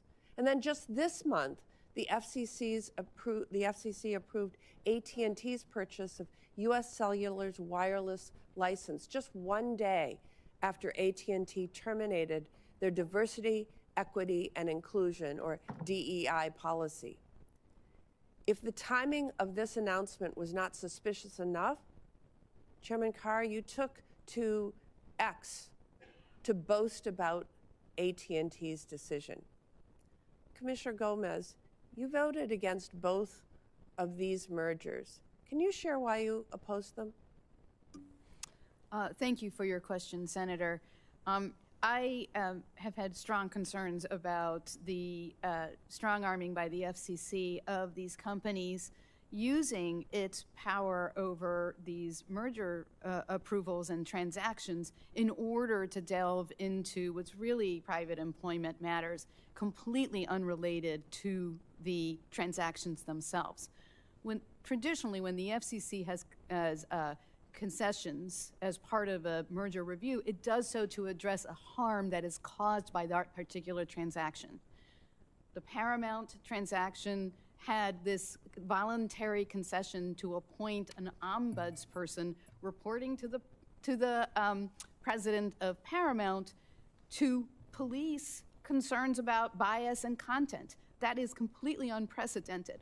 And I know what my colleagues would say. There was an ombudsperson in the Comcast merger. That ombudsman's job was to make sure that the corporation did not interfere with news decisions of the news division. That's completely different than saying you're going to become a bias monitor. So I had strong concerns about us using our authority in order to demand these types of concessions from the companies. Thank you. I yield back, Mr. Chairman. Thank you. Senator Blackburn. Thank you, Mr. Chairman. Chairman Carr, I want to chat with you for a minute about the new form of payola, or showola, as some of our entertainers in Tennessee call it. And what has happened is broadcast stations use events in exchange for airplay. And they particularly like to couple this with threats of reduced airplay if the band or the artist cannot give them these free events. Now, in the opinion of so many of our musicians, that violates the FCC's payola rules. And I know that you have looked at this coerced performance issue and wanted to know if you have any update and if you could speak to that for a moment. Well, thank you, Senator, for your leadership on this. Historically, there's been a law on the books that prevents radio stations from accepting or seeking unreported payment of money or any other compensation to influence airplay, the time that music is played on the stations. One concern that you brought to my attention early on, including through a letter earlier this year, is that a lot of radio stations are holding music festivals, and the concern that's been raised is that they are effectively pressuring musicians, that could be ones that are well off or ones that are just getting started, to perform for free under threat that they may suffer airplay on radio stations if they don't do that.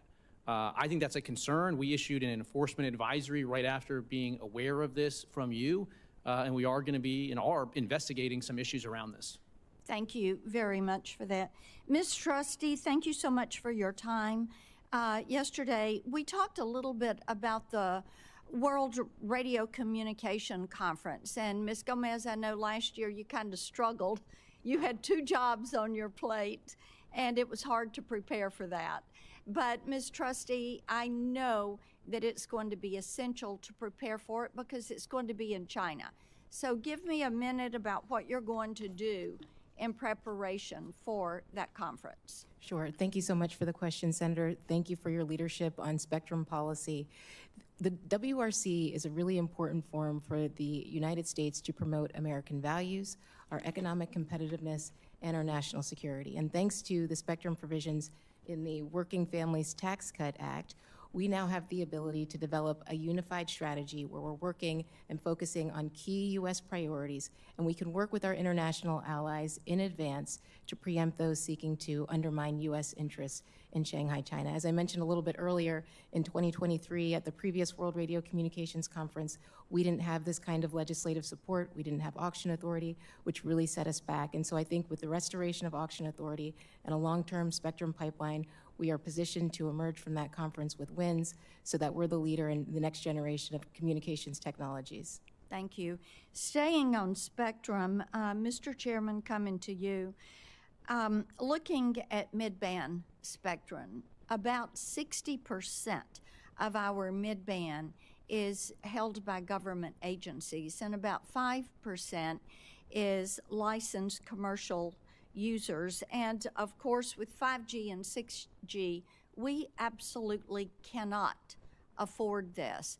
So I have advocated for years for a full inventory of government spectrum licenses, and Senator Moran and I have had the Spectrum Inventory Act, and I think it's important for the record for you to speak about the importance of freeing up this spectrum, getting it in the hands of commercial users, and then also talk a little bit about how the FCC and NTIA, which is responsible for the inventory, can work together and move this auction forward, that 800 megahertz that the big beautiful bill allowed for.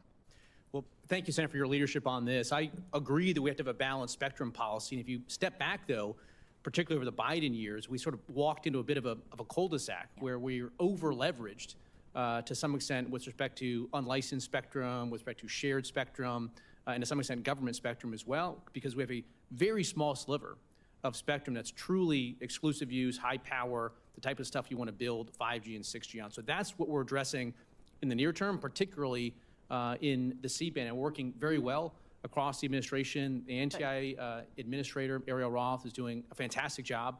They're going to be identifying some additional bands for us to move on. But I also think, to your point, we have to make sure we have intensity of use of spectrum, not just build out. One of the things we push for is to encourage providers to make sure they're actually loading their spectrum up. And again, I think that's part of why you see AT&T now, quickly putting new spectrum on 23,000 cell sites. And I should say, in terms of the wireless services, I was a bit surprised to see some of the remarks earlier. If you look at the data, the prices for wireless phone services are actually down 2% year over year. In fact, they're down 5% over Biden era highs. It's not where we want to keep driving down by eliminating inflationary prices, but but we're heading in the right direction. We just have to keep at it. Thank you. Thanks. Thank you. Senator Lujan. Thank you, Mr. Chairman. Chairman Carr, yes or no, and please, yes or no, is the FCC an independent agency? Senator, thanks for that question. I think that, yes or no is all we need, sir. Yes or no, is it independent? well, there's a test for this in the law, and the key portion of that Just test. yes or no, Brendan? The key portion of that test Okay, is. I'm going to go to Commissioner Trusty. So just so you know, Brendan, on your website, it just simply says, man, the FCC is independent. This isn't a trick question. Okay, the FCC is yes not. or no? Is not. Okay. Is not. So an is your website independent- wrong? Is your website lying? Possibly. The FCC is not an independent agency. Okay, can I read this to because- you? The FCC's mission on the homepage of the FCC, man, an independent U.S. government agency overseen by Congress. Is that factual or is that a lie? The FCC is not formally an independent Is agency. this true or is this a lie? I'm happy to answer your question. Okay. The sine qua non of Chairman. I'll independence get is back to you. being removable by the president. Chairman, I have a little bit of time. I'll get back to The you. FCC is sir. not an independent agency, formally speaking. Appreciate you saying that and being honest with the American people. Commissioner Trusty? Senator, thank you for the question. The president is the chief executive vested with all executive power in our government, and FCC commissioners are not, we do not have for-cause removal protections, which means that we aren't independent. So is your website lying? I can't speak to the website. I've not seen that. You all are the commissioners in charge of this place, right? So this stuff has to be approved by one of you. If this is lying, then you should just fix it. Let me just say that. That wasn't even my gotcha question. I'm surprised that I burned up 3 minutes talking about this damn thing. Commissioner Gomez? Yes, and we should be. I appreciate that. Well, Mr. Chairman, if I could just submit the printout of the homepage of the FCC into the record, man, it says it's an independent agency, and if it's not true, then change it. Without objection. I appreciate that, sir. Chairman Carr, with that being said, does Congress need to clarify that the FCC is an independent agency? But it's up to Congress to pass any legislation. The Constitution is clear that all executive power is vested in the president, and Congress can't change that by legislation. Yes or no, is it appropriate for the FCC to revoke broadcast licenses based on the viewpoint of the licensee? It's appropriate for the FCC to take action under our public interest standard and hold broadcasters accountable to things like broadcast hoax, news distortion, localism. Those are things that we should be taking action on and enforcing. Commissioner Trustee, same question to you. Is it appropriate for the FCC to revoke broadcast licenses based on the viewpoint of the licensee? Senator, my job is to enforce the law as it relates to broadcasters. Broadcasters have public interest obligations, and it relies on a case-by-case basis. As you know, the FCC does have the authority to revoke licenses, and the conditions for which are spelled out in Section 312 of the Communications Act. Mr. Gomez? Absolutely not. The First Amendment applies to broadcasters regardless of whether they use spectrum or not. And the Communications Act prohibits the FCC from censoring broadcasters. We should not be revoking licenses based on their viewpoint. In fact, what we should be doing is ensuring more viewpoints, because if you don't like speech, the answer is more speech. I appreciate that. I think that's something that this body would agree with. Chairman Carr, you supported the broadband label that the FCC adopted back in 2022, is that correct? Yes, Senator. Even though broadband providers, as you're aware, they've been displaying these broadband labels for over a year, you recently proposed changes to making it harder for consumers to understand what plans they're subscribed to or what they're paying for at the end of the month. As you know, it's hard to understand why this action would have been taken. You also want to eliminate the requirement that broadband labels be translated in the languages in which the providers are already marketing their services. Is that correct? That's not correct, sir. So you will reverse the notion that these labels will be not done in English and other languages? No. What I'm saying is consumers want clear, concise, accurate information. I think we agree on that. We have started a proceeding to make sure that they're not overwhelmed by irrelevant information. We have not made any decision to eliminate any particular feature of this. We're open-minded. We've sought comment on different portions of the existing process. So, Chairman, just to be clear, there will be no action taken by the Commission that prevents these companies from putting that information, the same languages used in marketing, those languages can be used in other ways? Yeah, we will not take any action to prevent them from doing that. I appreciate that clarity. Do you think consumers benefit from seeing the full price they pay at the end of the month with no hidden fees? Yeah, we want clarity, we want transparency, we want, just like nutrition labels. Again, the concern is, did we strike the right balance, or did we add information that effectively put in wheat and chaff? We want to separate the wheat from the chaff and Chairman, make this clear for consumers. I hope you keep your word there and that there's more information, not less information in these labels. We want clarity. We want clarity. I don't know if it's more or less. Amen, brother. I just hope that it's more, better information, however you want to talk about it, that whatever the commission, the action that you all take, that you just don't make it harder. Mr. Chairman, I have other questions that I was hoping to get to, but my little back and forth on this webpage got me stuck, sir. Just so you know, I'll be submitting some questions into the record about caps. I have a question associated with if it's Congress or if it's the FCC that can change those caps on consolidation. I have questions about USF. I was proud back in May of 2023 with Leader Thune to introduce the framework around the bipartisan bicameral working group, and I certainly hope that the word that was given to Senator Fisher to work together, that we just commit to do this one together and that we all work together to get this done. It's too important not to get right. So I appreciate the time today. Thanks, Mr. Chairman. Thank you. Senator Young. Chairman Carr, earlier this month during a telecommunications subcommittee hearing, I raised the growing challenge of the illegal cutting of subsea cables and the danger that it poses to our many critical infrastructures. In response, we were told the best way to ensure our subsea cable infrastructure is more resilient is by creating more cables. Makes sense to me, put more redundancy in the system.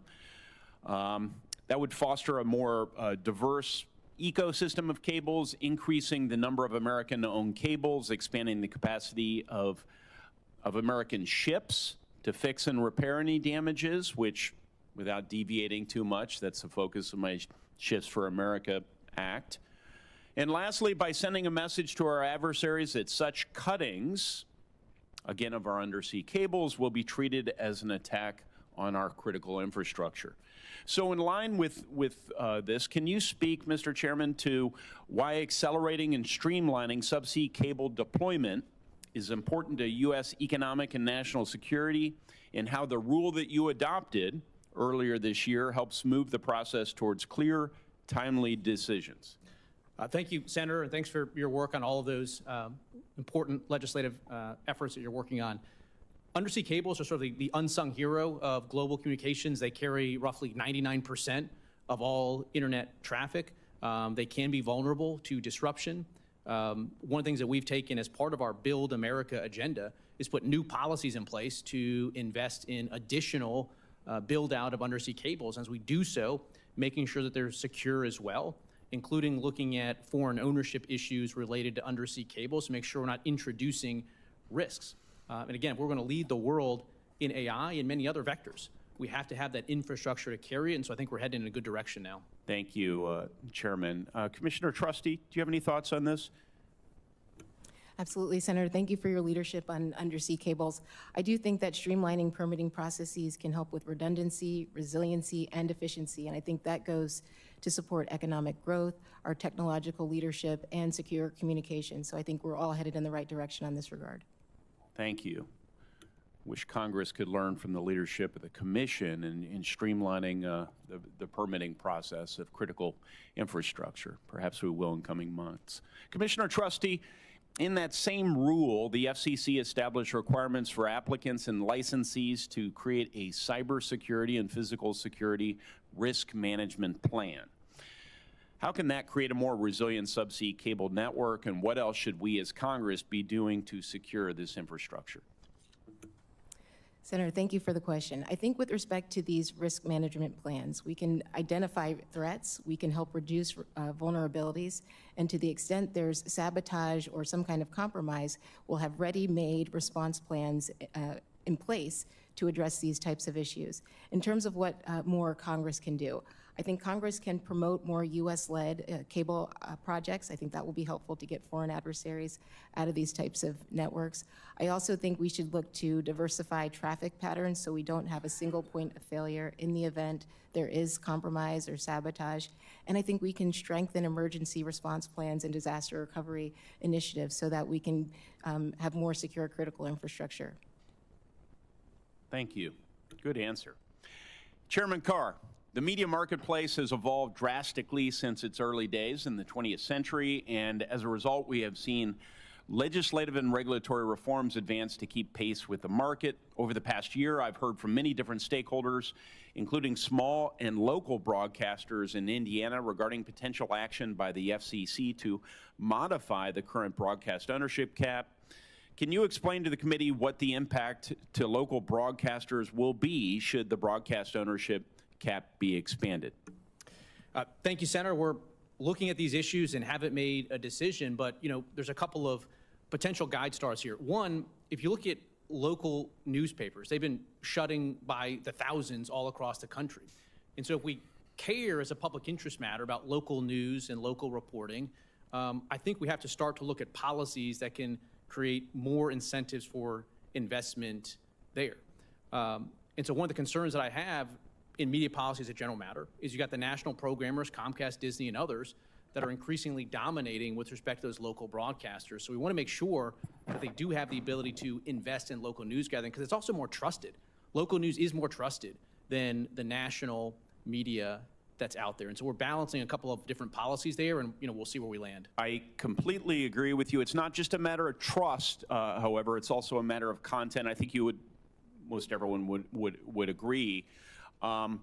When seemingly every issue gets nationalized, when national issues get far more play than local issues, and when we have an electorate, a citizenry who have absolutely no idea what's happening in the local council meetings and in school boards and all the rest because the information's not being circulated for whatever reason, you have to question whether some of the fundamental predicates for like having a democracy, a functioning democracy, and voting for local officials are being laid. I could not tell you in little Bargersville, Indiana, where I live, and I'm probably more active than most in terms of my citizenry and my attentiveness to the news. But I could not tell you what's happening at the local school board and all the rest, yet I still show up to vote for these local offices. My own approach is to skip those that I know nothing about, but it's, I think, an indictment on our news ecosystem, and it may take some intentionality to fix it. Senator, this is one issue we're looking at, too, is you look at to turn the TV, in the evening hours, again, a huge percentage of that time now is programmed by the national programmers, again, out of New York and Hollywood. And so one idea that we're looking at is how do we empower those local TV stations to reclaim more of that nightly news time for actual local news and programming, and we're looking at ideas for that. Count me interested. Thank you, Chairman, for indulging me well over my time. Thank you, Senator Young, and I will say I'm glad the Senate does not follow your philosophy on voting. If senators did not vote on things we know nothing about, there might be a number of votes without a single yay or nay cast. Senator Kim. Thank you, Chairman. Thank you to the three of you for coming out here. Chairman Carr, I guess I just wanted to start with you. I was confused after hearing your response to one of my colleagues about the status of the FCC. I want to read you a quote here and see if you agree with it. Congress long ago determined that the FCC an independent expert agency. Is that correct or not? Senator, there's been sort of a sea change in sort of the law and the approach since I think I wrote that sentence, I'm assuming, since you gave it to me. You said it in front of Congress. Right. The view has been that the Communications Act was passed in 1934, 1 year before Humphrey's executor, and so Congress did not include in the Communications Act for-cause removal of FCC commissioners. So I can be fired by the president for no reason or any reason at all. The theory had been that courts would read for-cause removal into the statute, and that was the basis for that viewpoint. I think now it's clear that that's not the case. And so formally speaking, the FCC isn't independent because we don't have that key piece, which is for-cause removal protection. So when you're talking about all power vested in the president, I just want to read this a little more because you're saying not just that it is an independent agency, but you're saying that Congress did not want these technical decisions to be made in a haphazard manner or based on misinformation or short-term political interests. You specifically said it placed the authority outside of the executive branch for a reason. So you were not just stating what was the law at the time, you were stating the benefit that comes with the independence. So I guess I'm just trying to get a sense from you. If you don't think that the FCC is independent, then is President Trump your boss? President Trump has designated me as chairman of the FCC. I think it comes as no surprise that I'm aligned with President Trump on policy. I think that's why he designated me as chairman. But ultimately, Do you consider him your boss? Ultimately, well, President Trump designated me as chairman. I can be fired by the president. The president is the head of the executive branch. The decisions of the commission. So he's your boss. Look, the decisions of the commission are going to be based on a vote of the three of us right here. So there are some things that are different about that. And our decisions are going to be based on the facts and the law and the record. You swore an oath when you came into your job, right? Does the oath have the word president in it? Senator, again, I'm not tracking this line. What I'm saying is every decision Do you remember the oath that you took? Yeah. You swear an oath to protect what? Sir, every single decision What is it that you're protecting? In this job will be based on the facts, Constitution of the law, United and the States. record, I'm just, look, this is not consistent a with test the here. Constitution. I'm just trying to get a sense of how you're trying to operate here. So I guess I'd just like to be a little bit more direct here. Have you ever had a conversation with the president or senior administration officials about using the FCC to go after critics? Well, first of all, Senator, I don't get into the specifics of conversations that I have Okay, with well, the let me president. reframe it then. Would it be appropriate for the president or senior administration officials to give you direction to pressure media companies? Look, Senator, I'm not going to get into hypotheticals. What I can tell you, again, Look, is decisions the by easy the answer commission. is no. The decision of it's not a hypothetical. It's literally just trying to determine whether or not you are understanding your job being belonging to the American people. Trump is not your boss. So the American people are your boss. The basis and for here's the just one example I want to give on this. The basis for the This is commission why- decisions are going to be based let me on finish, a vote of Let the me three of finish us. my comment here, okay? The reason I raise this is because whether or not you had that conversation in the Oval Office or on a phone call, what we do is we see it all out in front. On August 24th, Trump wrote, ABC and NBC fake news. They are simply an arm of the Democratic Party and should, accordingly to many, have their licenses revoked by the FCC. I would be totally in favor of that because they are so biased and untruthful and an actual threat to our democracy. So this is not hypothetical, like you said. He did intentionally try to pressure you and direct you to be able to use your power in the FCC against media companies that he thought were biased against him. So that's why I just want to say, this is not hypothetical. This is not theoretical. This is real. And I was trying to get a sense of whether or not you thought this behavior was appropriate or not. And your failure to be able to directly dictate a line and show that there's integrity in this process concerns me, because before the FCC comes all of these decisions. All of these decisions. And when you cannot tell me directly that Trump is not your boss, that the American people are your boss, I do not trust you that you can make these decisions with the independent mind that is needed and directed by Congress. And with that, I'll yield back, When we make Chairman. decisions at the commission, it's a vote among the three of us. It's a product of the three of our votes, and we all can suggest edits and change items, and you can see for yourself the bases in reasoning for it. So would And it be that's subject to judicial appropriate then scrutiny. for the president to try and remove and replace any commissioner because he disagrees with the decisions made by that commission? The president can remove any member of the commission for any reason or no reason I at know all. that, but do you think that's appropriate? It's up to the president to decide. Okay, well then we got your answer. With that, I'll yield back. Thank you. So I would note Senator Kim asked multiple questions about whether it is appropriate for politicians to try to pressure the FCC to silence their critics. My answer to that is unequivocally no, but that happens to be my answer whether those politicians are Republicans or Democrats. And I'd like to now enter into the record a letter dated April 11th, 2018, and it was directed to the then chairman of the FCC, Ajit Pai. And it says, we write to express our grave concerns regarding Sinclair Broadcasting Group's conduct. This conduct affects its fitness to hold its existing broadcast licenses and its fitness to acquire even more broadcast licenses through the proposed merger with Tribune Media Company. And what the signatories of this letter was concerned about is that Sinclair had their local anchors warn the populace of the dangers of, quote, one-sided news stories plaguing our country. In other words, Sinclair spoke out against bias in journalism.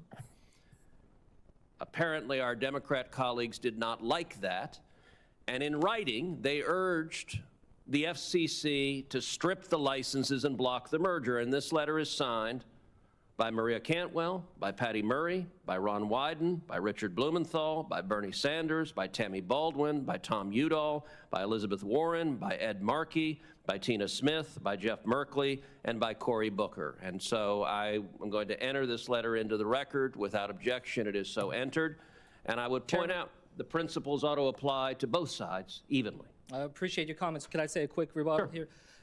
I just want to say this is another attempt to muddy the waters. Chairman Carr's threats to companies he directly regulates are not the same thing as a letter from Congress requesting an agency examine a matter of public concern. Members on both sides of the aisle frequently write similar letters. That's the proper oversight role of Congress. As one example now, Secretary of State Rubio and other Republican senators wrote to the FCC in 2022, urging the agency to thoroughly scrutinize a proposed sale of Spanish language radio stations, concerned it would, quote, silence political viewpoints. So I hope my colleagues, we stop trying to distract from the clear and present attacks right now upon our First Amendment. Chairman Carr's targeted threats against the licensees he directly regulates, and we can hear from Chairman Carr without further delay. So Senator Kim is factually incorrect. This letter is calling for the FCC to block the licenses, to block the merger, because the Democrats who signed this disagreed with the content on that station. And the difference, I was on that committee then. When this happened, I spoke out against it at the time. And you know what? Not a single Democrat on this committee had a word to say about it. I was also on this committee at the time that Democrats tried to go after Fox and deny a routine license renewal, again, because Democrats didn't like what Fox News says. You know what? I don't like what MSNBC says, but I'm not urging the commission to take away MSNBC's license. And so suddenly, when the current administration and FCC makes comments about Jimmy Kimmel, comments that, as you know, I disagreed with and spoke out against, suddenly Democrats have discovered the First Amendment, and my request would be maybe remember it when Democrats are in power, that the First Amendment is not simply a one-way license for one team to abuse the power and the other not. Instead, we should respect the free speech of all Americans, regardless of party. I agree with that statement you made. A lot of what you just said, I was not on the committee at that time, and I hope going forward, as I am on this committee with you, that we can work together to show that we do this regardless of who is violating, that we try to show that integrity to the process. That would be a wonderful development. I hope so as well. Senator Curtis, I believe. Thank you, Mr. Chairman. I'm sure everybody will be disappointed. I'm actually going to change subjects. Chairman, you were good enough to come to my office a few days ago, and we talked about Section 230. And in that meeting, I tried to bifurcate. I know a lot of people, when you hear 230, think of censorship. And for a minute, just set that aside. I'm not going to try to solve that. That's a very complex issue. But you and I talked about algorithms. And for those who weren't there, the analogy that kind of comes to mind is the digital billboard. Originally, social media companies were to provide the venue for a digital billboard. Somewhere along the line, that model changed. We compared it to the post office. If the post office is delivering a letter from you to me, we obviously don't hold them responsible for that content. But if the post office opened that letter, read it, and then said, we're actually going to send this to 100 million people, that's a different conversation. So my question for you is, from your perspective, are we underestimating the dangers of algorithm-driven content? Well, Senator, thank you for the question. I've gone back since our meeting and taken a look at your legislation again, and I'm happy to continue to sort of meet and discuss with you on that. I do think I've expressed concerns over the years about how courts have sort of misinterpreted and given expansive new readings to Section 230 that aren't in the statutory text, and I think there's some of those issues in your legislation as well that are worth looking at. Thank you. And to kind of, here again, bring everybody else up to speed that hasn't had the chance to do that, the question is, should Section 230 protections apply to social media companies that employ harmful recommendations or cause harm by their recommendations? going beyond just the digital billboard, but actually taking those now and sending them out to hundreds of millions of people. Yes, Senator, and there's a debate to some extent in the courts as well about part of Section 230 that talks about platforms being liable if they've contributed, even in part, to the development. And this is sort of a live issue is how does algorithms play into the contributed in part portion of that analysis? Yeah, and as everybody here knows, Section 230 goes decades and decades back. And I think it's clear to say we didn't really see the world that we're in today. And so I just introduced that to you and to others as something that we need to start thinking about. Also, when you were in my office, we talked about permitting reform. And would love to ask you, you've had a chance to think about this, what's the role of Congress in assisting you in your permitting reform goals, and what can we be doing on our side to make sure that we can actually complete these projects in a responsible way that are so important to you to complete? Well, thank you, Senator. Look, I think it's, there's no question that it costs too much and it takes too long to build out not just broadband infrastructure, but almost any infrastructure in this country. And I think that's probably one of the most significant economic development efforts that this Congress can do is to continue to codify and streamline permitting regulations. We have a proceeding underway at the FCC. We're looking at NEPA, the environmental regulations, and how perhaps they've been misapplied in onerous ways over the years. We're looking at state and local requirements where potentially their fees and permitting structure might not align with the cost-based approach that we've used before. But we have to get back to turning dirt, and this is going to be an important work stream for us. Commissioner Trusty, how do you see permitting reform, and how important is it that we figure this out? It's essential. It's essential to meeting our universal connectivity goals. You know, as the chairman mentioned, we've been working on simplifying rules, reducing regulatory burdens on businesses, and streamlining licensing and permitting processes to better advance broadband providers' build-out efforts. So we're looking at pole attachments, making those processes more cost-effective and transparent. He mentioned environmental and historic reviews, making sure that those reviews are more predictable and efficient. And we're also looking at opening up access to rights-of-way, another barrier to deploying broadband and connecting homes and businesses across the country. Commissioner Gomez, do you agree with your colleagues? Senator, I think getting access to affordable broadband is as quickly as possible is very important. I'm pleased that on our side, this seems to be a bipartisan issue. There are still some hurdles moving forward, but figuring out here again how to do it responsibly. Nobody's suggesting we should be irresponsible. Chairman Carr, in the few seconds I have left, can you maybe educate us on what happens if we don't figure out permitting reform? Well, communities that have been stuck on the wrong side of the digital divide are going to remain there. The cost of building is going to be higher. That could raise prices, and it'll slow down the build out of these BEAD infrastructure projects that I think are going to be really important to the country. So we got to get going. I would agree. I think we all agree. I would also point out this is not just in your world. In the energy sector, we have the same problem.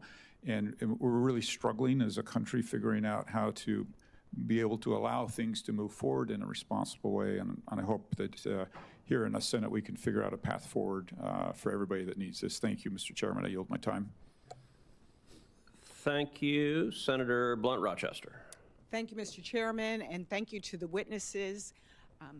I come from the state of Delaware. We are, like many of my colleagues, we're urban, we're suburban, we're rural, and we're also coastal.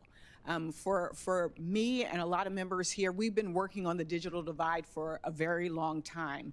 And that's everything from investing in connectivity to looking at modernizing our maps. We have places in Delaware where you will drive and your call will drop. You know exactly where that spot is going to be. But the bottom line is, if you have access, but you can't afford the services, then you really don't have it. And so we are in the midst of an affordability crisis. Everything from rent to groceries to broadband internet has gone up.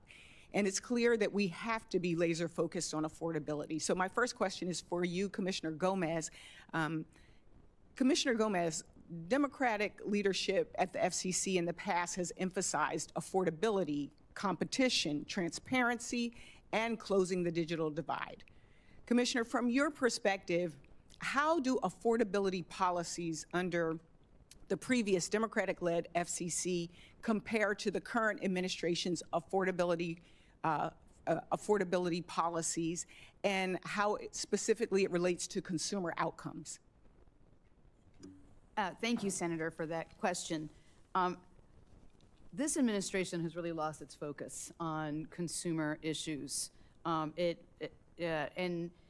particularly on affordability. We have not seen any action to address affordability. When we lost the Affordable Connectivity Program, millions of consumers lost their service and lost their support for their service. We are spending billions of dollars to deploy networks, but we're not going to have sustainable networks if people cannot afford to actually have subscribe to the service. We need seniors to have access so that they can get healthcare services. We need students to have access to broadband so that they can prepare themselves for this AI economy that is coming. We need people to be able to access the internet for jobs. I was just listening this morning to the head of the National Economic Council who said we're not going to have a problem with finding jobs because they can be found on the internet. And my thought at the moment was, if you have access to the internet, schools and libraries need to have access to the internet. Instead, this commission took back the ability to provide hotspots through libraries so that people could have internet at home, and so that students could have hotspots through their schools. Same thing with Wi-Fi on school buses. We are not ensuring that people who cannot afford to be connected can get access to the internet. So not only will people not be able to afford the services and the tools that they need, but more people will be left behind. Correct.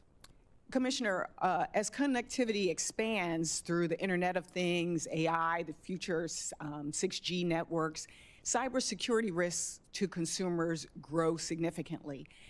Do you believe the FCC has taken the appropriate steps to future-proof the cybersecurity of everyday Americans in an increasingly complex telecommunications ecosystem, and why? And Commissioner Trusty, I'm going to ask you a similar question. So this commission has had a lot of focus on security, but at the same time, it also has taken away the regulatory backstop to ensure that the companies actually have cybersecurity policies. This just happened with regard to the response to Salt Typhoon. This administration has been very concerned about Chinese equipment, and it has looked for every opportunity in order to make sure that we do not have Chinese equipment and insecure equipment in our network. But when China actually hacks our networks, this administration took away the rulemaking that would have actually required carriers to make cybersecurity front of mind. I'm also concerned that we have put a pause on the cyber trust mark, which is a market-driven mechanism, which I would think my Republican colleagues would actually really appreciate, a market-driven mechanism in order for consumers to have information about whether the devices they're using come from businesses that use good cyber hygiene. So I'm hopeful that we'll be able to get that going again, because that's a really important public-private partnership in order to ensure security. I have very limited time.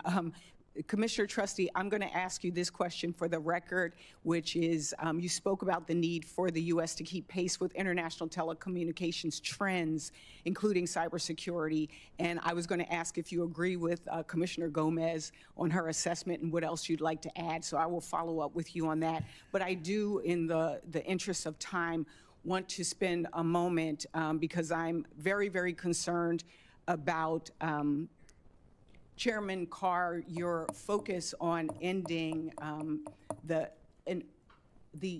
that you, Mr. Chairman? It was. Mr. Chairman, if you will give me a point of personal privilege, because every single member before me went over time, like every single. Briefly, please. And, Thank you. I think you'll submit that for the record. Thank you. And so I want to make sure that I say this on the record, because I think when Commissioner Gomez talked about private companies doing employment matters, these are employment matters, and your focus on diversity, equity, inclusion, and celebrating the real withdrawal of that, I think has had an impact on women, veterans, people with disabilities, religious minorities. And I will ask of the record for Commissioner Gomez to explain how conditioning FCC approvals on the elimination of DEI programs undermines job opportunities, weakens our economy and our competitiveness. With that, I will yield back. Thank you. Senator Schmidt.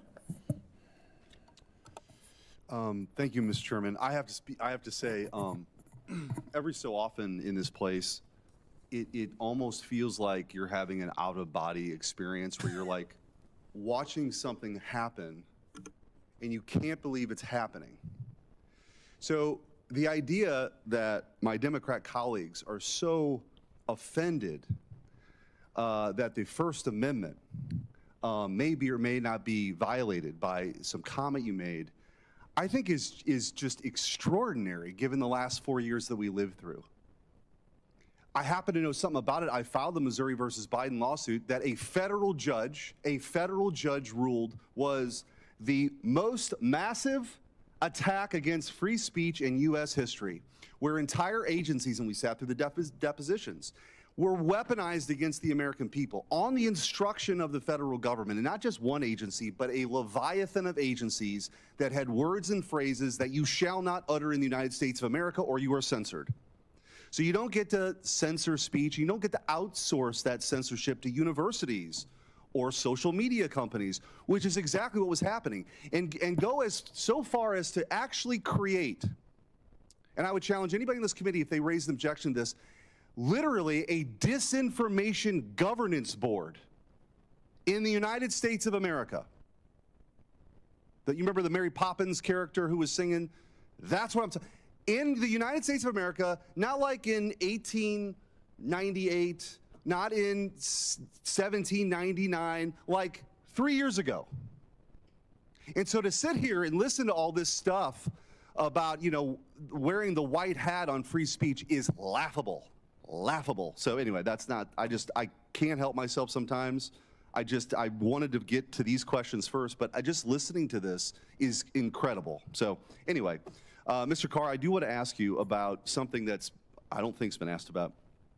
Currently, there is a draft piece of legislation currently being considered by the European Commission, the European Union Space Act, which as currently drafted would impose a regulatory framework that would apply not just to EU firms, but also U.S. satellite operators providing services to European customers.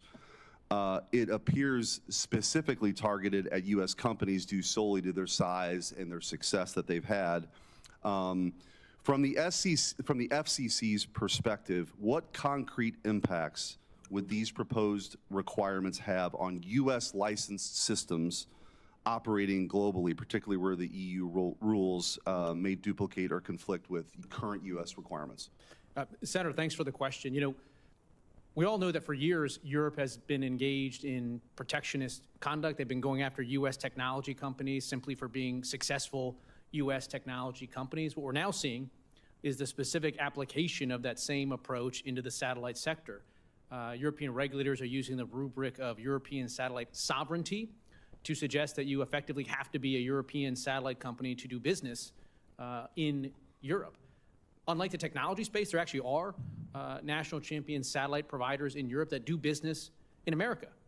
And so if Europe continues to go down this protectionist path, we're going to have to make sure that there's reciprocal and fair treatment. But it ultimately is holding back Europe itself, and it's harmful to these U.S. businesses that are trying to have global operations. So there is significant pushback right now on this sovereignty effort taking place in Europe. Well, and it is, I think, part and parcel of something much broader that's happening in Europe right now, which is under the NATO flag, the United States is supposed to have sort of unconditional support no matter what. We're partners and this is an alliance, but when the EU flag goes up, all of a sudden it's a very, very different story.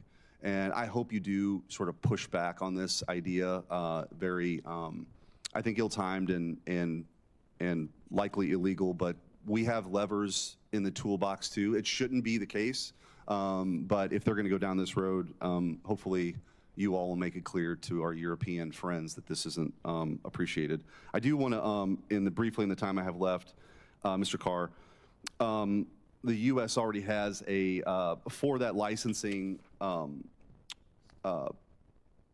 framework that we currently have in the U.S., what's the status of securing a kind of equivalence decision if equivalency isn't granted, staying on the European track here? How would overlapping EU requirements affect FCC licensed systems operating globally?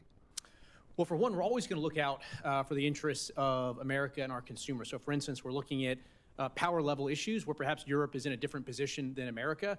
Europe may hold back on power levels in Europe, but we could authorize them here in America so that our consumers at least continue to get better, faster satellite services, including high-speed internet. We're also working inside the building to go much faster on processing satellite applications. When I took over as chairman, we had a massive backlog. We've already cut through about half of that backlog, and we're changing our approach inside the building to be much more assembly line-like. Clear, bright line rules. If you hit those, you're going to get a green light from the FCC pretty quickly. And again, I think that's going to set us up to lead the world in these next generation satellite technologies. Thank you. Thank you, Mr. Chairman.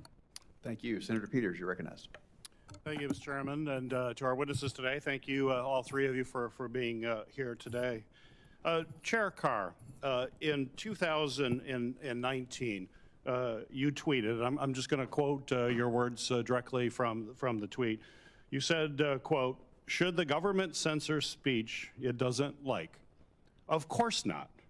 The FCC does not have a roving mandate to police speech in the name of the public interest," end of quote. That was your tweet in 2019. And I'll say I agree with that.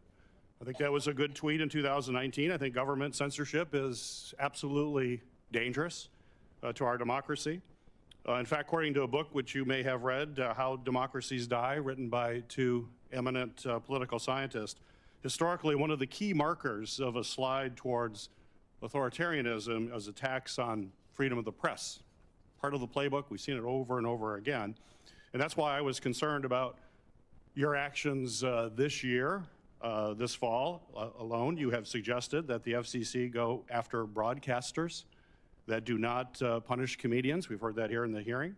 That do not punish comedians who make comments that the president doesn't like. In one case, you specifically mentioned the broadcaster's public interest obligation. You said, quote, in this instance, quote, "We can do this the easy way, or we can do this the hard way," unquote. That may have been a line I saw in The Godfather, I'm not sure, but that's it's pretty similar to that. When you threatened to use the FCC to do the very thing you said in 2019 that the FCC shouldn't ever do, be a roving censor. So I hate to say this, but ensuring broadcasters are operating, quote, "in the public interest," I don't believe that means ensuring that no one on TV is ever mean to the president or says something the president may not like.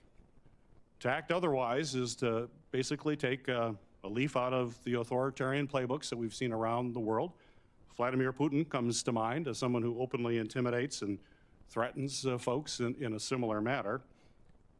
And this can't happen, not in our democracy. So I'm just going to ask you just a simple yes or no question. Will you commit here today that you will not move to revoke any media license for broadcasters or retaliate in any way against broadcast companies merely for choosing to host content that is critical of the president or says something that he may not like? Yes or no? Very simple.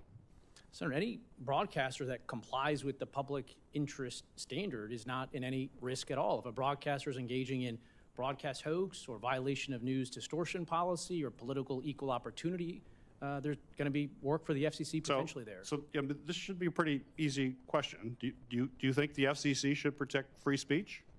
Yes. Okay. So if you will not revoke licenses, so we can go back that you will do it. You won't revoke licenses or retaliate if they're simply engaging in free speech? Senator, first of all, the Supreme Court has expressly said there is no First Amendment right to an FCC license.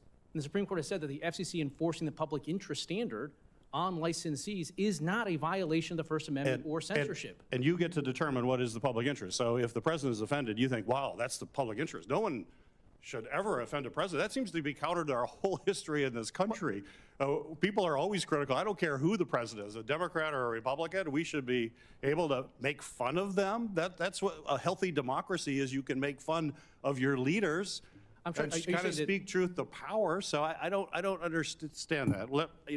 This should be fairly When you say easy. make fun of the president, you're talking about the Kimmel issue? I'm talking about any president. If you have somebody as a comedian, you can use his example. Kimmel was not making fun of the president. What Kimmel said is we hit some new lows over the weekend with the MAGA gang trying to characterize this kid who killed Charlie Kirk as anything other than one of them. It appeared to be an effort to mischaracterize the motivations of one of the most significant political assassinations. We also know It's that not. the president does not like that kind of, and I don't want to make just the issue of the community because it's broader than that. That had nothing to do with the Public president. interest is a lot broader than that, and it shouldn't be you that determines that. That's called what is in a democracy.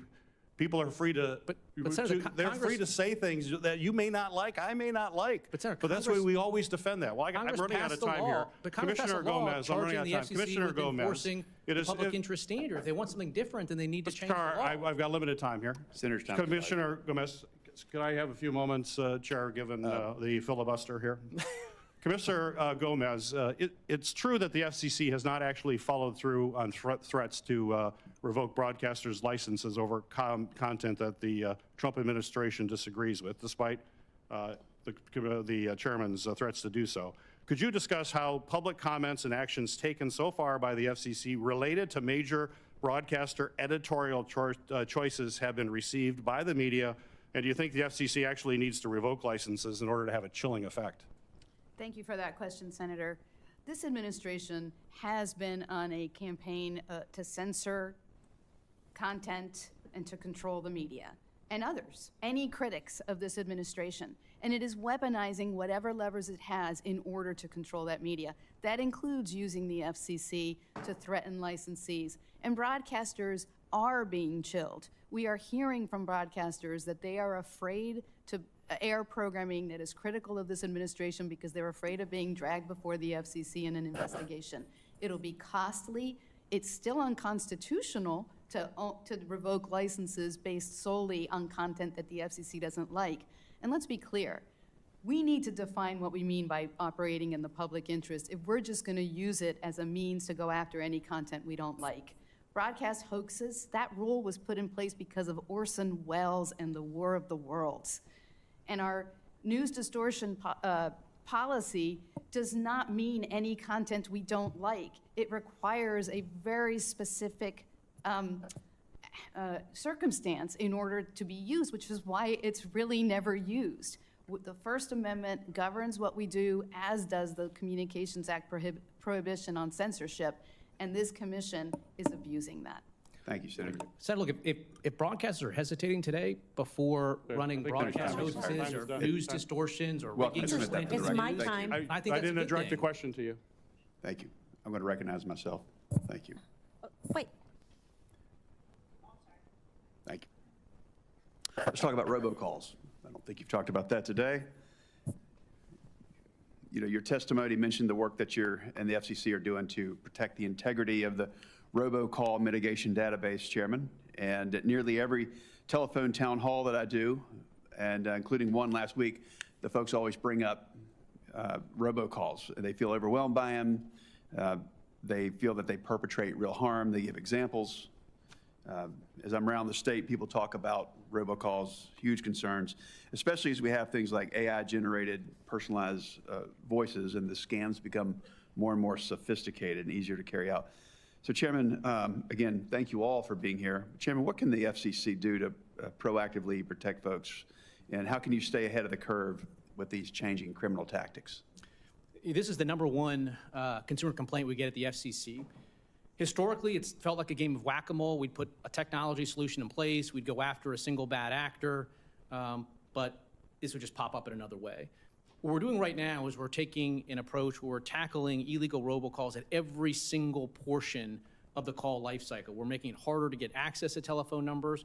We're making it more difficult for foreign robocalls to enter the U.S. We're looking at potential loopholes, including ones for non-IP networks. And one issue we've recently teed up is taking a look at any robocall, legal or otherwise, that originates from a call center overseas. And right now, when that comes to your phone, it can show up with a U.S. area code to fool you into thinking the call center or the call is here in America. And so we're looking at changing that so it would accurately display that it's a foreign call center. If United or any other business wants to put a call center abroad, then they should be able to disclose that to the consumer. And if this helps with onshoring, then that might be a good thing as well. But we're taking a real new approach, including kicking out over 1,200 providers from our robocall mitigation database, which effectively cuts them off from the systems. We're trying to really tackle this at every portion of the call. Thank you. I think you're talking about the SIM farms that we've seen recently. A lot of that's foreign originated, but is there any specific limitations that prevent your agency from doing more in this area? As of right now, we have a fair amount of legal authority in this area. It's simply about tracking down every single loophole that folks are exploring. We're working increasingly with state AGs on this. We are deepening our partnership and collaboration with FTC, the nation's premier consumer protection agency, and we're going to keep at this issue. Thank you. Shift gears a little bit, Chairman. One of your first stops when you were confirmed was to Western North Carolina after the devastating Hurricane Helene about 14 months ago. And it devastated communications infrastructure. So one of the most difficult aspects of the immediate response was that folks, they couldn't get a signal out to reach loved ones. They couldn't reach emergency services when they need. Can you highlight some of the work that you and the FCC are doing to enhance communication resiliency during and after natural disasters, please? Well, thank you, Senator. As you noted, my first trip as chairman was to Western North Carolina, which was still hit hard and engaged in recovery. Went to Chimney Rock and that portion where it was total devastation. We're doing a couple things. One, we put into place before a new mechanism where carriers can more easily roam on each other's networks. So if one provider does have service, more people can connect that way. We're also looking at recovery efforts. What you see is oftentimes the telecom networks will survive the initial storm, but as power and road crews come in to clear the way, they can cut lines. And so we've been working to make sure that those different portions of the recovery crews are collaborating better and communicating so that they don't step on each other as much. And there's a range of additional actions we're taking to harden the networks. Commissioner Trusty, how will the FCC's Build America agenda increase network resiliency? I think we talked about that in the office a little bit. If you'd like to elaborate, please. Sure. Thank you for the question, Senator. We're doing a lot through the Build America agenda to enhance network resiliency. We're embracing new technologies like satellite connectivity. So we're doing a lot to overhaul our Earth and space station licensing framework to expand access to satellite connectivity, which can help enhance redundancy and resiliency. We're also pushing forward the IP transition. So we're streamlining copper retirement processes and legacy service discontinuance requirements to make room for IP-based networks that are more reliable and more resilient. We're also doing a top-to-bottom review of our emergency alert systems to make sure we can get Americans the information they need that's potentially life-saving in emergencies and disasters. I think all of that is covered under the Build America agenda. Great work. Is there any way that Congress can be a better partner in that mission that you're working on so diligently right now? Sure. I think it all goes back to permitting reform. When networks are destroyed or when they're compromised, not having to work through permitting delays and other bureaucratic issues is really helpful when trying to restore these communication services for Americans. Yeah, thank you all. Senator Rosen, you're recognized. Thank you, Mr. Chairman.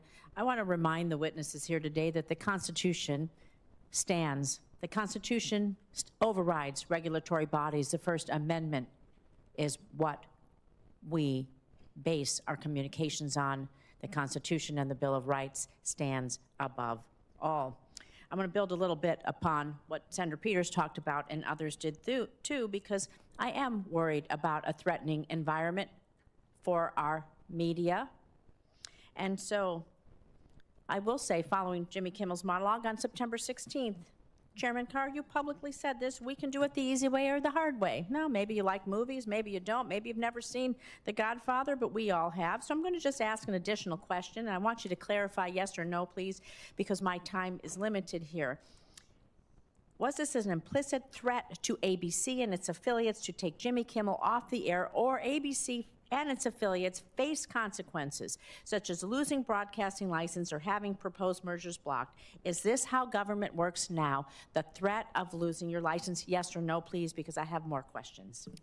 Senator, thank you for the question. I was very clear. There was no threat in there to revoke a license. Yes or no, please. Was it a threat to revoke the license? Was it an implied threat to invoke?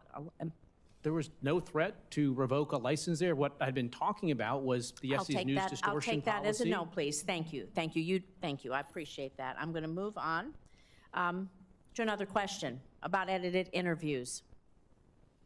Earlier this year, you reinstated a closed FCC inquiry into CBS News for alleged edits of an interview with Kamala Harris that Donald Trump claimed was done to help her. Many interviews are edited to fit in a time frame of the news program. This is nothing new. CBS News ended up paying Donald Trump millions in a settlement over its dispute. Earlier this year, it came to light that Fox News also edited an interview that Donald Trump did last year in the middle of a presidential campaign in which he was asked if he would release the Epstein files. The edited interview ends after Trump says, yes, I would. But the unedited version shows Trump hedging his support for releasing the files. So Chairman Carr, yes or no, please, given that this edit by Fox News was clearly meant to make Donald Trump look good right in the middle of a presidential campaign, will you commit to opening an investigation into Fox News for its deceptive editing of this clip? Again, yes or no, please, because I have questions for the other witnesses. No. No. So you're an elected bureaucrat. You're deciding that some investigations should go on and others shouldn't. And are you basing this solely on the target, or are you basing this, what are you basing this on? Can you answer that question? This was clearly edited. Why is one edit fine and one edit not in the middle of a presidential campaign? Senator, it's based on the law. The Fox News interview was on cable. There's no public interest standard. There's no broadcast hoax rule. There's no news distortion. There's no role for the FCC there. Well, I think there is a rule for fairness, and the American public understand what's fair and just, and that Do you think the there's same a broad rules fairness rule that apply. we should apply at the So FCC to cable companies? I'm going to go on to merger threats then, Chairman Carr. Is there a law that directs the FCC to consider editorial conduct when reviewing mergers? Yes or no? Because I have a follow-up question there. The FCC's job under the Communications Act for reviewing mergers is to make sure that they're in the public interest, and that's the standard that we apply. And so can you clarify for us the lens through which you review public interest? Is there a set of principles? Is there a set of something that is applied the same equally and to every single a merger that you look at? Are you using the same template? Because if you're not, then I have concerns with that. So can you share with us how you consider editorial conduct when you're looking to approve the mergers that, well, maybe they'll get them, maybe they won't, based on what, your personal opinion? Well, again, the standard is the public interest standard, and the FCC's decisional document approving mergers walks through all of the standards. It applies them, and it's right there in black and white for everyone to do, and we apply normal precedent. So, for instance, we have accepted commitments on... Though, if Congress passed a law, so if we passed a law based on this, directing the FCC to consider editorial conduct in a merger review, would that law violate the First Amendment and be considered unconstitutional? In all likelihood, yes, the law would violate the First Amendment because the First Amendment protects against government interference with editorial decisions. And do you think that Nexstar made decisions regarding its editorial comment because it was concerned that the FCC might not approve its merger with Tegna, if it aired content that the Trump administration opposed? I think that it was trying to curry favor with the administration by preempting Jimmy Kimmel when it did. Do you think the FCC used merger approval? They use merger approval as a lever to exert pressure on media corporations to threaten free speech in our democracy? Without a doubt, the FCC is leveraging its authority over mergers and enforcement proceedings in order to influence content. Thank you. Well, if I could just add real quick to that answer. For a witness here, sir, we ask the questions. Thank you. My time is up. I think it's on to Senator Hickenlooper. Thank you. Senator Hickenlooper. Thank you, Mr. Chair. Thank you all for your time, your service. The United States is remaining a global leader in innovation, including AI. I think that's a goal that is broadly bipartisan.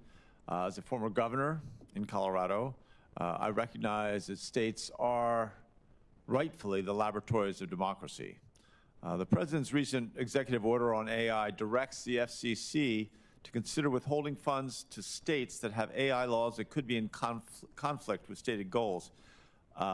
Obviously, I think the FCC does have a role in how AI is involved in managing communication networks or blocking robocalls. I think it's questionable at best whether the FCC can regulate how AI models are used or developed. So let me start with Commissioner Gomez. Does the FCC have explicit jurisdiction under the Communications Act to preempt state AI laws? Why or why not? The Communications Act does not grant explicit authority to the FCC to preempt AI laws. I'm dubious of our authority simply that to be able to preempt AI laws simply because telecommunications carriers use AI in their networks. I think that what we would need in order for the FCC to have preemption authority is for there to be a comprehensive federal framework of AI regulation that grants that authority to the FCC. Exactly. Chairman Carr, do you state or perceive AI laws that have been enacted in states like Texas or Utah? Do these raise concerns for you? Thank you for the question, Senator. I agree with you that I think we want the United States to continue to be the global leader when it comes to AI. In terms of the FCC, there's an executive order that asks us to initiate a proceeding to determine whether or not to adopt federal reporting and disclosure standards for AI models and whether that would preempt conflicting. And we'll start that proceeding and we'll take comment on all sides of the issue. Well, would that mean that the FCC could withhold universal service fund funds from states that are, these are the funds that are meant to help low-income consumers and rural hospitals, schools with their connectivity? Could those funds be interrupted as a consequence of this? Well, the issue I've heard raised there is with BEAD funds, which are going to be administered by Commerce. I have not heard that with respect to FCC USF funds at this point. Okay. And this year we've seen a wave of tariffs on various imports in the United States. And while trade negotiations may continue to reduce tariffs, that doesn't necessarily mean that the economic uncertainty that they create doesn't continue to impact manufacturers, including those who manufacture electronics and communications equipment. So Chairman Carr, is the FCC in the process, or have they evaluated whether escalating tariffs on information and communications technology hardware has either lengthened timelines to build modern communication networks or raised operating costs for providers or consumers in rural areas? Thanks, Senator. In terms of hardwares, BLS CPI data shows that prices for smartphones themselves are down 7%, are down over 7% year over year, and so we're not seeing a negative impact in that sector at this point. So I was thinking more of building out the networks, the towers and the other communications equipment. I think if we'd see it there, we potentially would have seen it in all forms of equipment. That's the data set that I've seen. But look, generally, we are trying to find ways to drive down the prices for these services. Good. Glad to hear that. And then the last question for you, Chairman Carr. In 2021, the Marshall Fire really devastated Boulder, Colorado, forced countless number of families to evacuate their homes. The Marshall Fire and numerous other disasters across the country has really shown a bright light on the key role that the federal government and first responders play in distributing key information during these types of emergencies. Oftentimes, that information saves lives. A lot of this includes, or should include, has included, the National Weather Service and the FCC. The Marshall Fire spurred action at the FCC, which we appreciate, to improve the location accuracy for how wireless emergency alerts, WEAs, are delivered to Americans. And I think that action is welcomed. More work needs to be done. But just to make sure our communities receive timely information during disasters, what message would you share, Chairman Carr, with Americans on the FCC's work to improve these wireless emergency alerts? Thank you, Senator. This is important, and we are pushing hard to always increase location accuracy. And one related issue to this actually has to do with GPS, and this is an issue where Chairman Cruz has been leading for a long time. A lot of the location data, some of it's cell site, but some of it is GPS, and it's a great system, but it's vulnerable. And so we've been taking actions at the FCC to look up, standing up either complementary or alternatives or secondary ways of getting that precision navigation and timing information that today is displayed by GPS. And so we're going to look at potentially next steps in trying to invigorate that work. I appreciate that. Thanks all three of you again for your service. I yield back to the chair. Thank you very much. Thank you to all the commissioners for your testimony here today. Senators will have until the close of business on December 19th to submit questions for the record. The witnesses will have until the close of business on January 7th to respond to those questions. This concludes today's hearing. The committee stands adjourned.